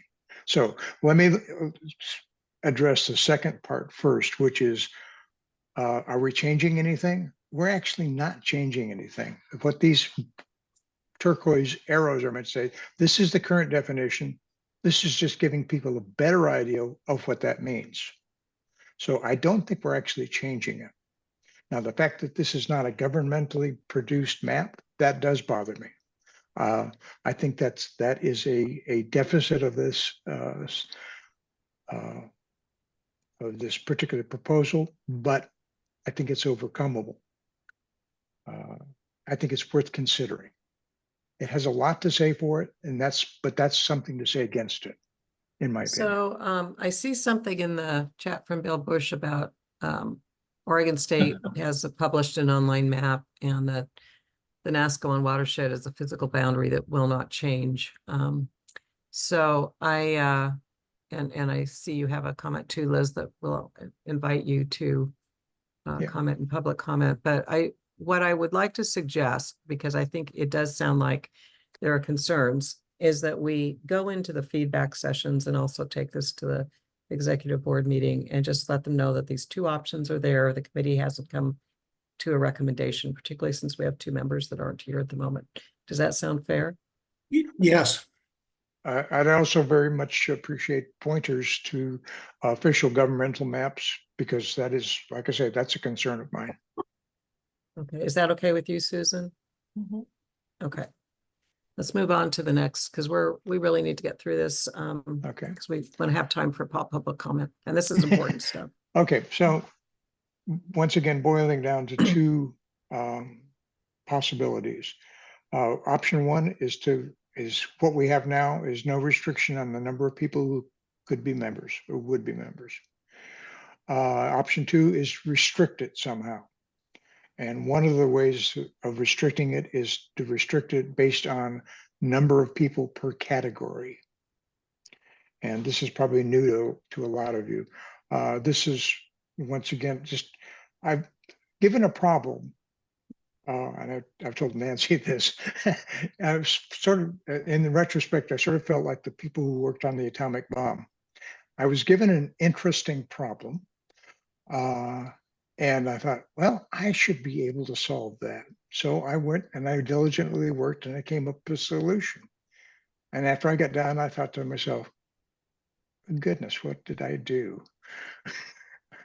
I'm not sure I'm not sure I'm in love with this restriction, but I'm not sure I'm not. So I'll try not to prejudice the jury on this. But the only difference between these two proposals, this is essentially what we have now. Just this has changed slightly because we have a holder of beneficial real property, and we put business operator. We decided that was not something that we wanted to. Yeah, that was just going to be too messy. And actually, Sarah kind of suggested that would be a difficult thing to administer. So the only real difference is highlighted there. For each property, up to two persons can qualify for each category type. In other words, you could have, in theory, probably these are mutually exclusive. So you could have 2, 4, 6 individuals voting on a particular subject that all had interest in the same property. Seems unlikely you'd have 6, but it could have. My feeling on this, let me step aside from being an editor, that we're trying to solve a problem we don't have. We may have in the future, but we don't have it now. Okay. Other comments? So Wyatt, would you like to comment on this? Yeah, I was wrestling with the problem that Michael Beachley has brought up repeatedly during our conversations about fractional ownership. He owns 2/17 of a single family residence. And the rest of the ownership is spread between 15 other people, all of which under some theory of membership would be entitled to vote with respect to any matter coming before the committee. And it seemed that Michael had raised the issue because if you expand that theory to, for instance, a business that has 7 or 8 owners to it, and we have one that has 3 right now in the village, their votes can really kind of tip the scales on a policy issue that's contested. It seemed to me that restriction of some form or another, which Tom has tried to address here, is appropriate. And I'm not altogether sure that it doesn't need to be clarified down the road. But in my conversations with Nancy, it seemed to us that we're going to be tweaking this up to the very end based upon the input we get in the feedback sessions. And so one of the methodologies that I see as appropriate here is, instead of trying to tweak it to its finest point now, maybe trying to get it in front of the membership in the feedback sessions, and then coming back to it for revisions based upon that input is probably the way to go.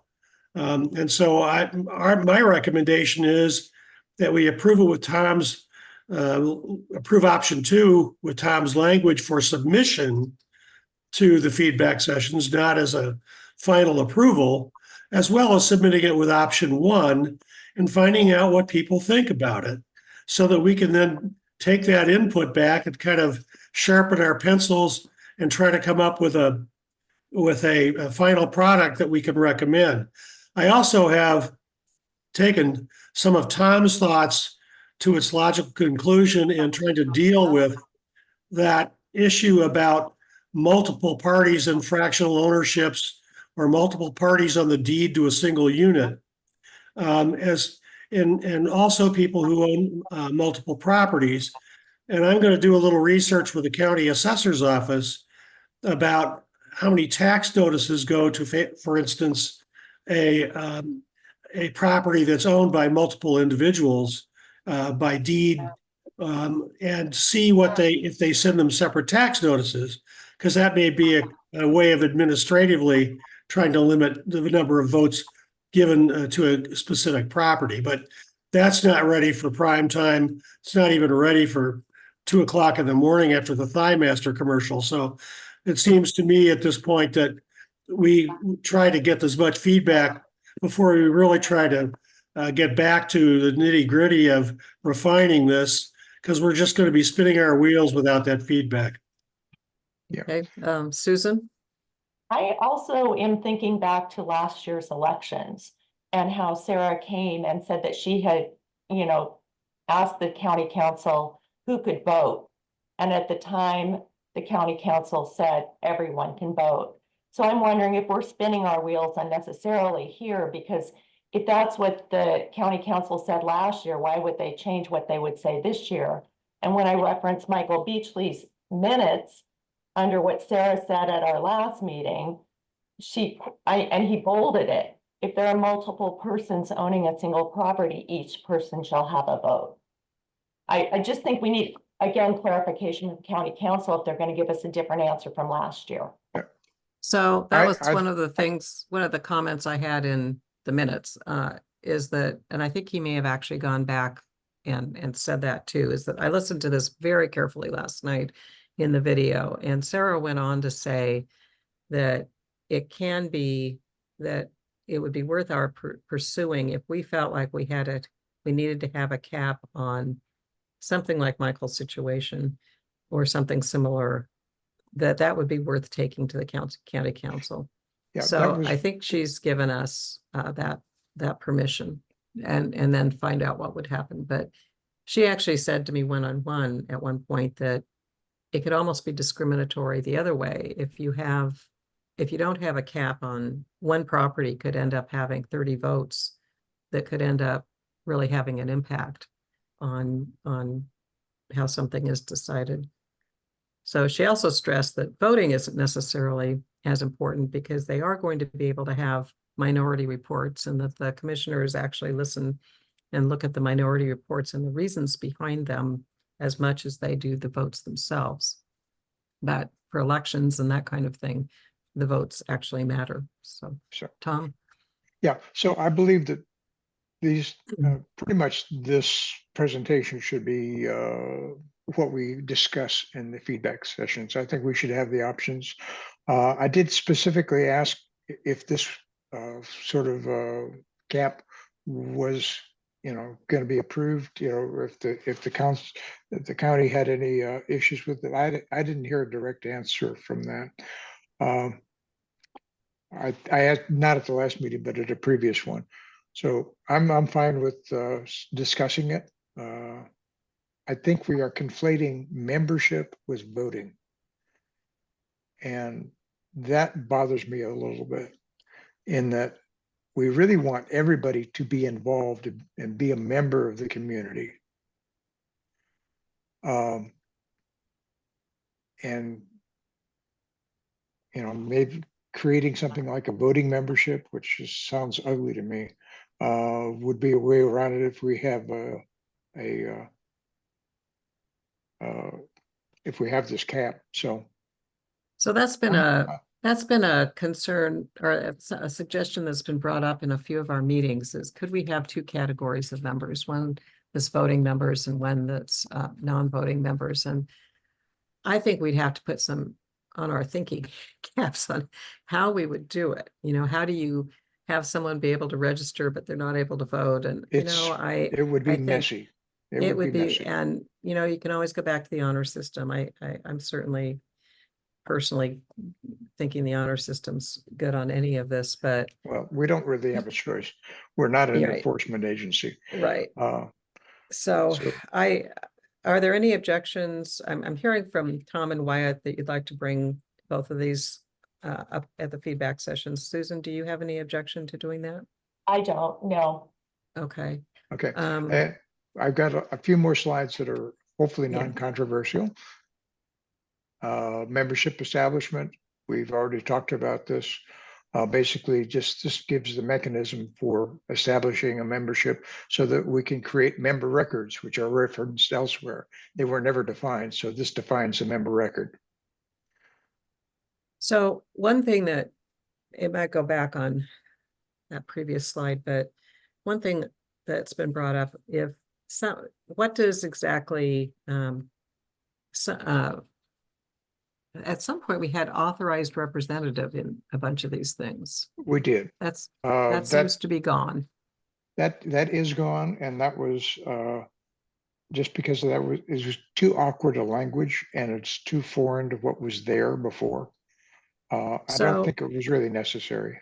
So that then brings up, can we have something where, we don't want to allow proxy voting, but can we have something where somebody can't attend a meeting on their own, that they can send a representative? Would it be appropriate to add that to this section? That, No, that's voting, I would think. well, is it though? Yeah, I think it really is. Okay, I'm not necessarily in favor of that, and I'll tell you why when we get there, but I Okay. think it properly belongs in voting if we decide to do it. okay, so that would be under Article 5 then. So we'll Yeah. defer that to Article 5. Is that okay with everybody? All right, thank you. Let's go back to, okay. And any questions or comments on this? I did have a thought there. Okay, I'm trying to think what it was, my feeble brain.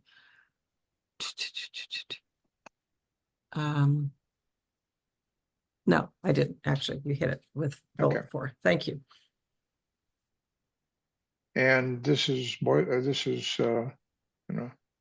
apple pie kind of stuff. I That's think at one unchanged. point that got changed.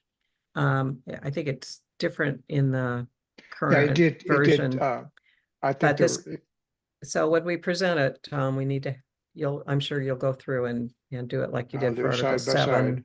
and do a side by side. but we're just This talking about. basically is clarifying to make it current Yeah. with electronic meetings. And that's it. And that's what it used to be. And over this small amount of text, we have spent a large amount of time.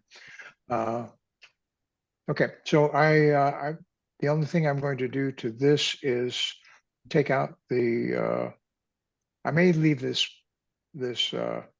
highlighted because that's really the difference between the two.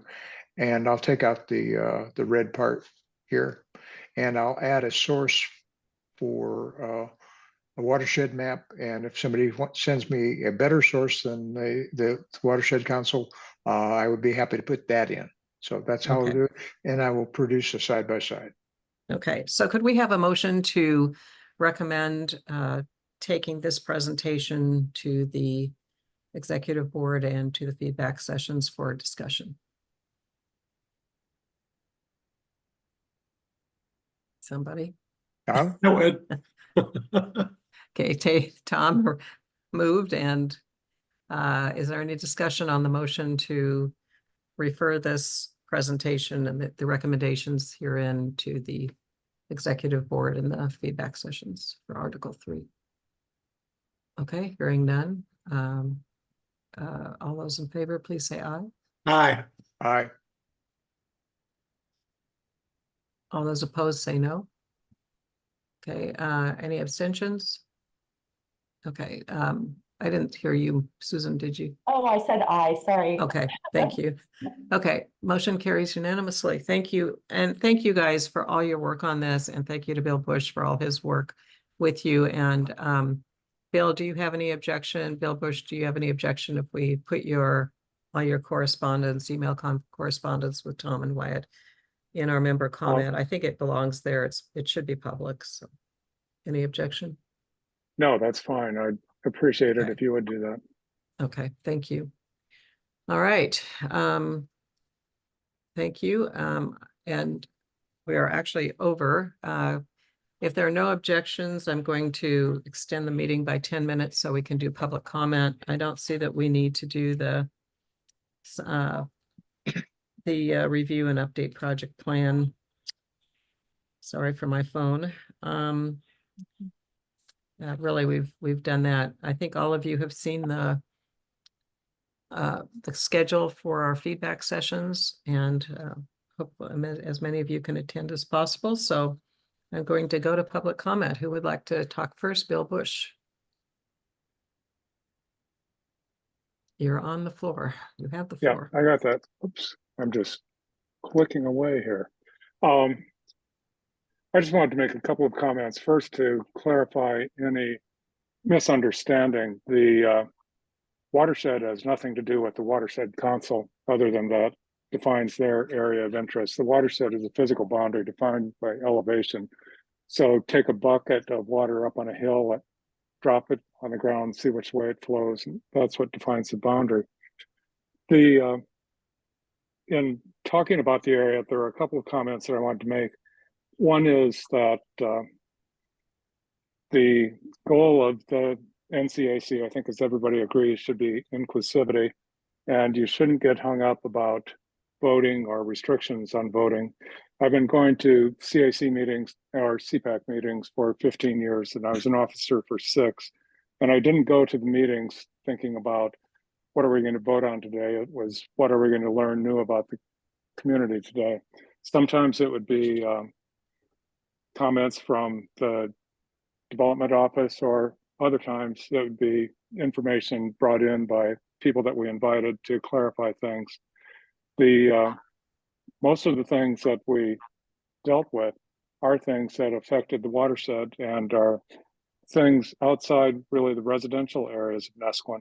If you look at, I guess the other thing to comment about is that I was a part of the 2018 revision of the bylaws, and they were essentially minor, just a minor rewrite of the 2006 original bylaws.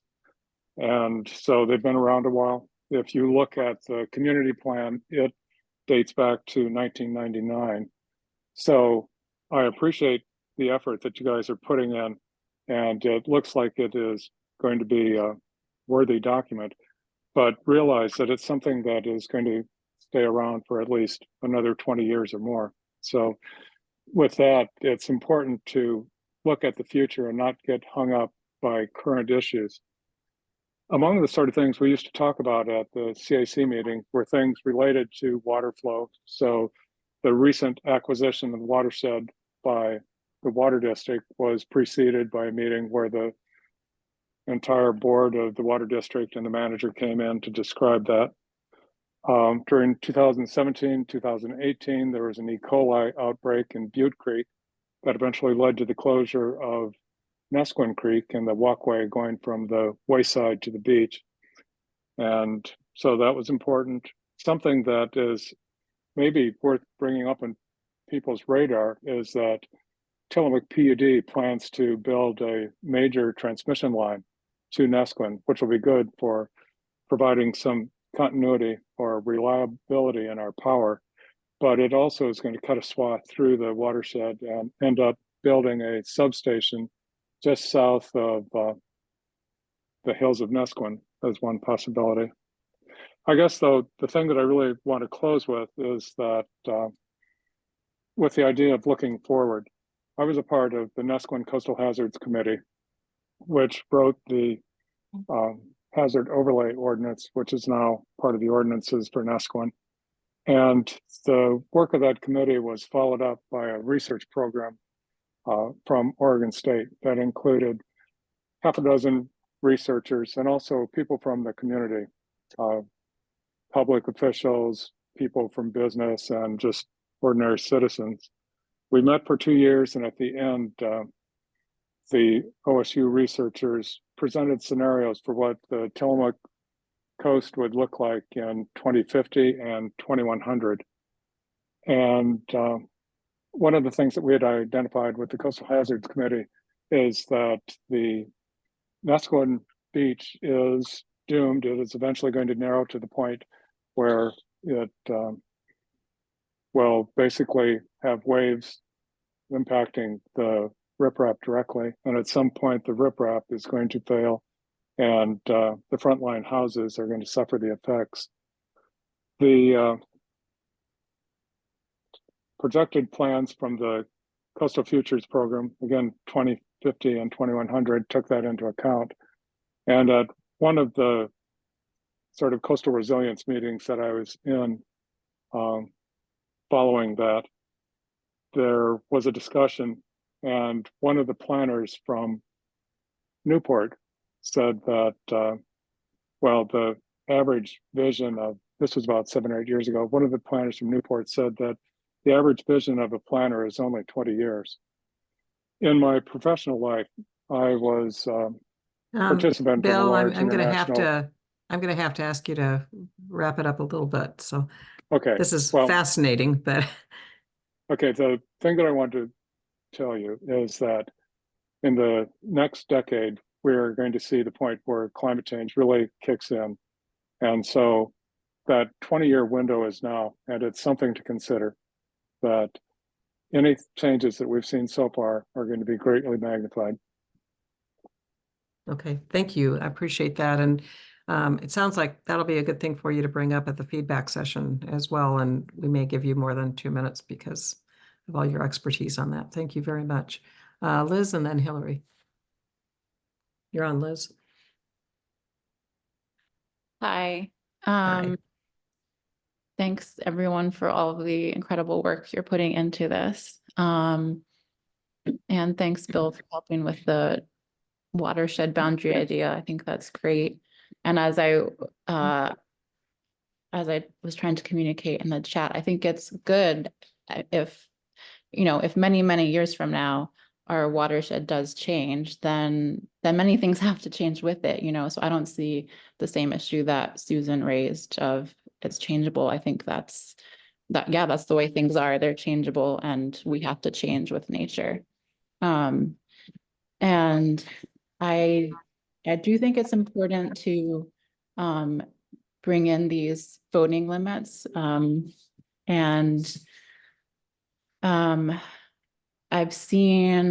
I agree with what Bill said. I show up to meetings because I want to hear everything that's going on and participate. I don't show up just to vote. But I think what we've seen in the last couple of years is that that's not true for everybody. A lot of people show up simply to vote, it seems, especially around the STR issue. And Hey, sweetie. So I think it is important to introduce some regulation around who can vote and how many votes per property. I think it's really important that every single resident is able to vote. If someone has chosen to make this their home, they have to have a voice here.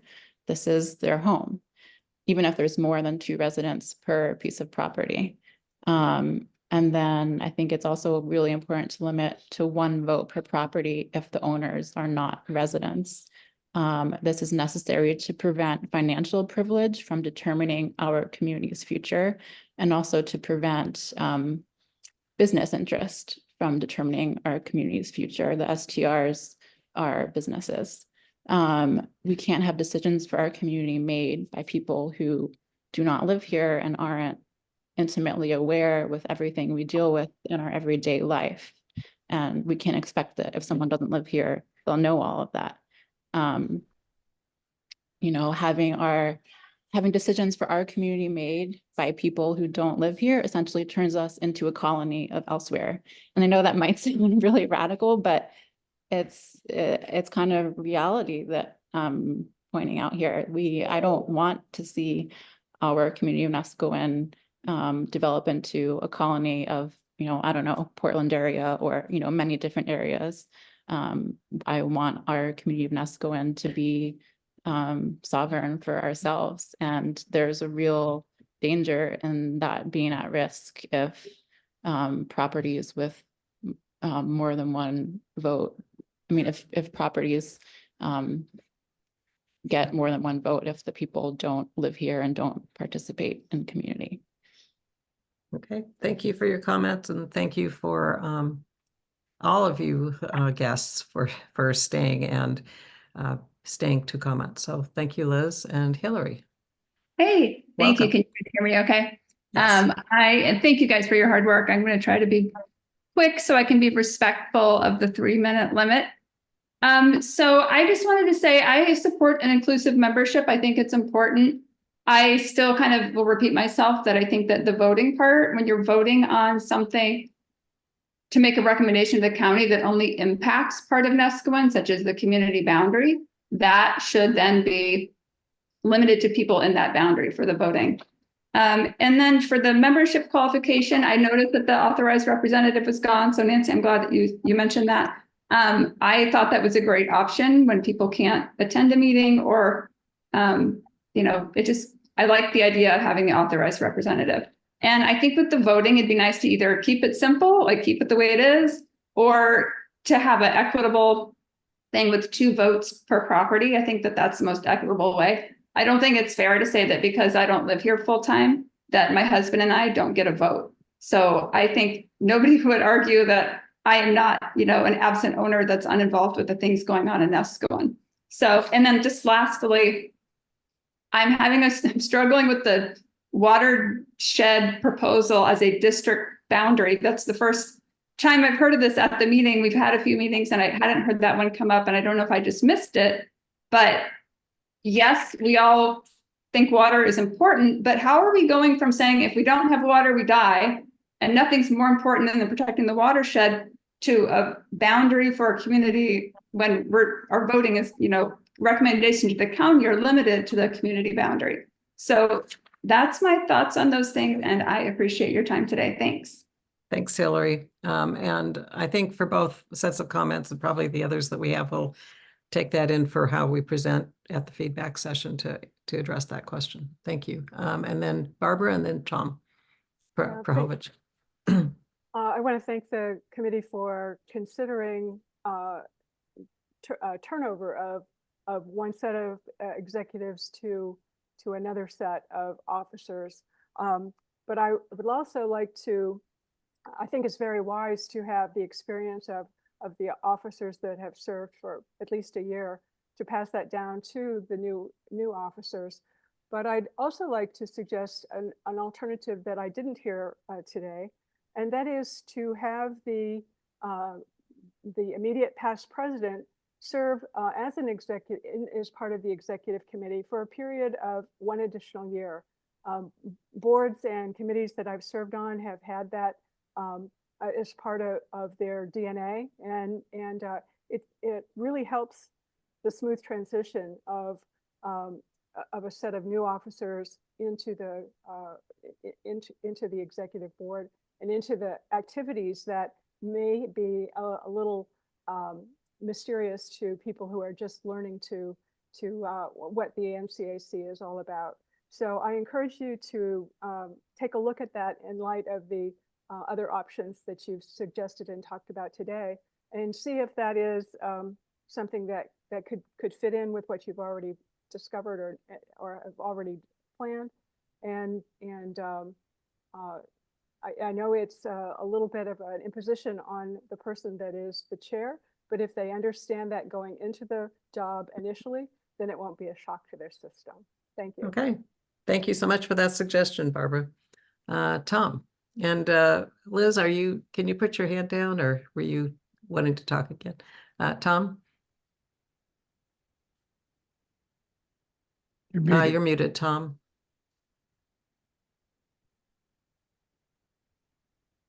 And I think you're our final speaker, right, Barbara? You can take your hand down. Yeah, I'll repeat what I just said that you couldn't hear. Always thank you. I'm always impressed with how you conduct your meetings and the transparency and detail and the discussion. Just a few things quickly. I will support the watershed boundary. Everything I say is subject to further discussion. And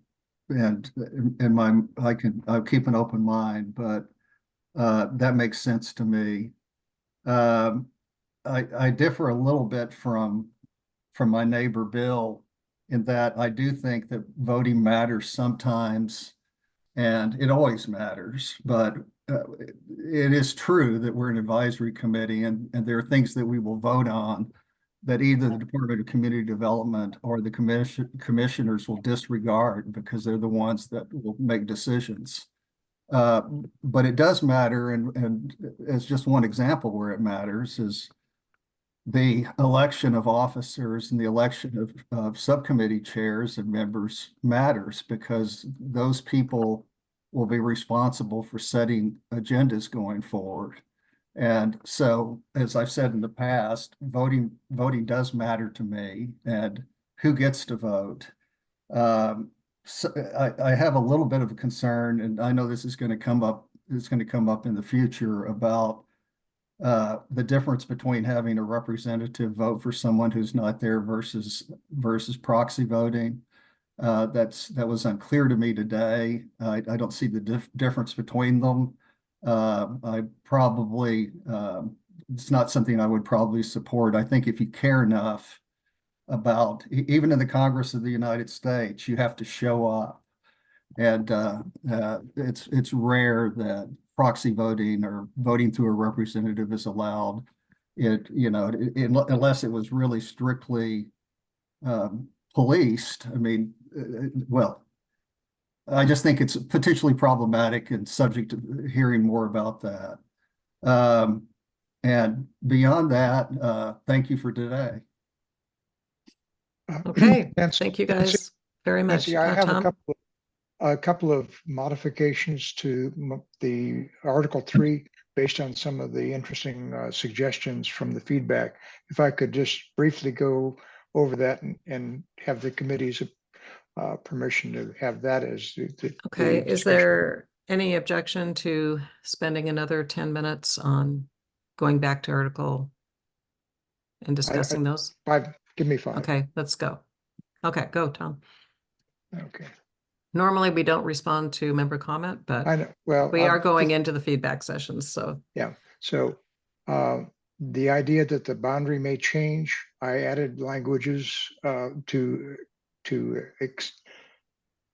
allow for that. And I think that's a good idea because that was one thought I said to myself, if we have a major earthquake, it's going to change, or even minor earthquakes, and it may change. So we'll be changing accordingly.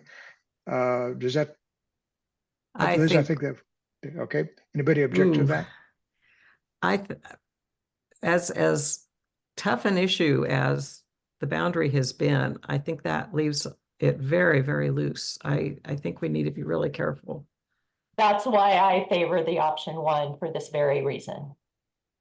Well, okay, How it's assuming that worded. you like, assuming that you like option 2, would this be something that should be there? I don't necessarily subscribe to either of the changes I'm going to suggest. I guess, Tom, my comment to you is that if the boundary changes of a boundary of the watershed changes, we're not going to be worried about bylaws. Okay, maybe this is unnecessary, but I This thought it was a good idea. and an earthquake, it's financial acquisitions extending the watershed boundary. So I'm hearing no. Okay, and I mean, we can I- make changes again after, we'll be meeting after we have the Yeah. first feedback session too. And I was noted by several people that I'd removed authorized persons, so I added it to that caveat. And if you don't have representatives, because if you have representatives, you have to have somebody who's authorized. I accept that. And you by definition, you're winding up proxying that becomes a proxy situation. That's not necessary for there. That's a separate issue. Any objection to that? Okay, no objection. I will leave that I'm in. thinking, Okay, but I think it's fine for going forward. Yeah. To think on that some more. Yeah. Anyone else comment on that? Is that okay to leave in? Okay, and we will be addressing that whole thing, because I think Yeah. Tom made some good comments about that too. So can the And- authorized persons then not live or own property in Nesquin? That could be someone in a completely different state, just authorized to act on behalf of a business owner, for example. that's what you get if you have authorization. If you Yeah. if you cap the number of people that are in the categories, then you have to have a representative. You have to do that because you're limiting it. So you have to decide, those individuals have to decide who's going to represent them. It's really messy. I agree. But once again, I'm trying to fairly represent both sides. So If you I do see- this, you're going to have an authorized person. So why don't you put that in green or something, and we can Yeah. bring it into the feedback why- sessions well, as okay, we're I'd not love to sure have a how conversation. we Why- want to word it. Does that sound okay? Because I do think we need to talk about that, but I've become kind of convinced that maybe we talk about that under Article 5. Yeah. I've got some concerns about it. So let's put it in green, but leave it. Okay, green Okay. it is. And I always like the appreciate colors. you're trying to respond to some of our Yeah. comments, but you could even have it Yeah. in blue. That's fine. Just something that's not red. Blue, I think might show up better. I will do it in a contrasting color and show it somehow different. Thank you. You Okay, guys don't any need to other- suffer for me editing. Okay. Liz, Um, raise your hand again. So just a minute. I think we have one new. Yeah. Okay, so let's go ahead, and I'm just going to say we're going to be going into the feedback sessions. And I see that your hand is raised. Liz, do you have a very, very quick comment? Yeah. Okay. 'Cause we- There was a previous comment made by someone who doesn't live here that she does feel she's in tune with everything that goes on here. And I just need to say that that's absolutely not true. And again, I don't expect anyone that doesn't live here to be totally aware of everything that goes on. That's not reasonable. But to assume that you do know is extremely presumptuous, and it highlights the exact issue with people like you. Okay, we're getting into debate, and I think we can talk about this in the feedback sessions. I know we've certainly had something come up with residents and non-residents, and have very strong opinions on both sides, and some that or not strong, but it's something we can definitely talk about in the feedback sessions. So I'm going to go ahead and adjourn the meeting at 11:56. I want to thank everybody for their time, and I'm going to stop recording. Remember to do that, and we will hopefully see everybody on February 21st at the first feedback session, and our next meeting is on March 1st. Stop video. Meeting adjourned. Thank you very much, everybody. Thank you. Thank you. Thank you.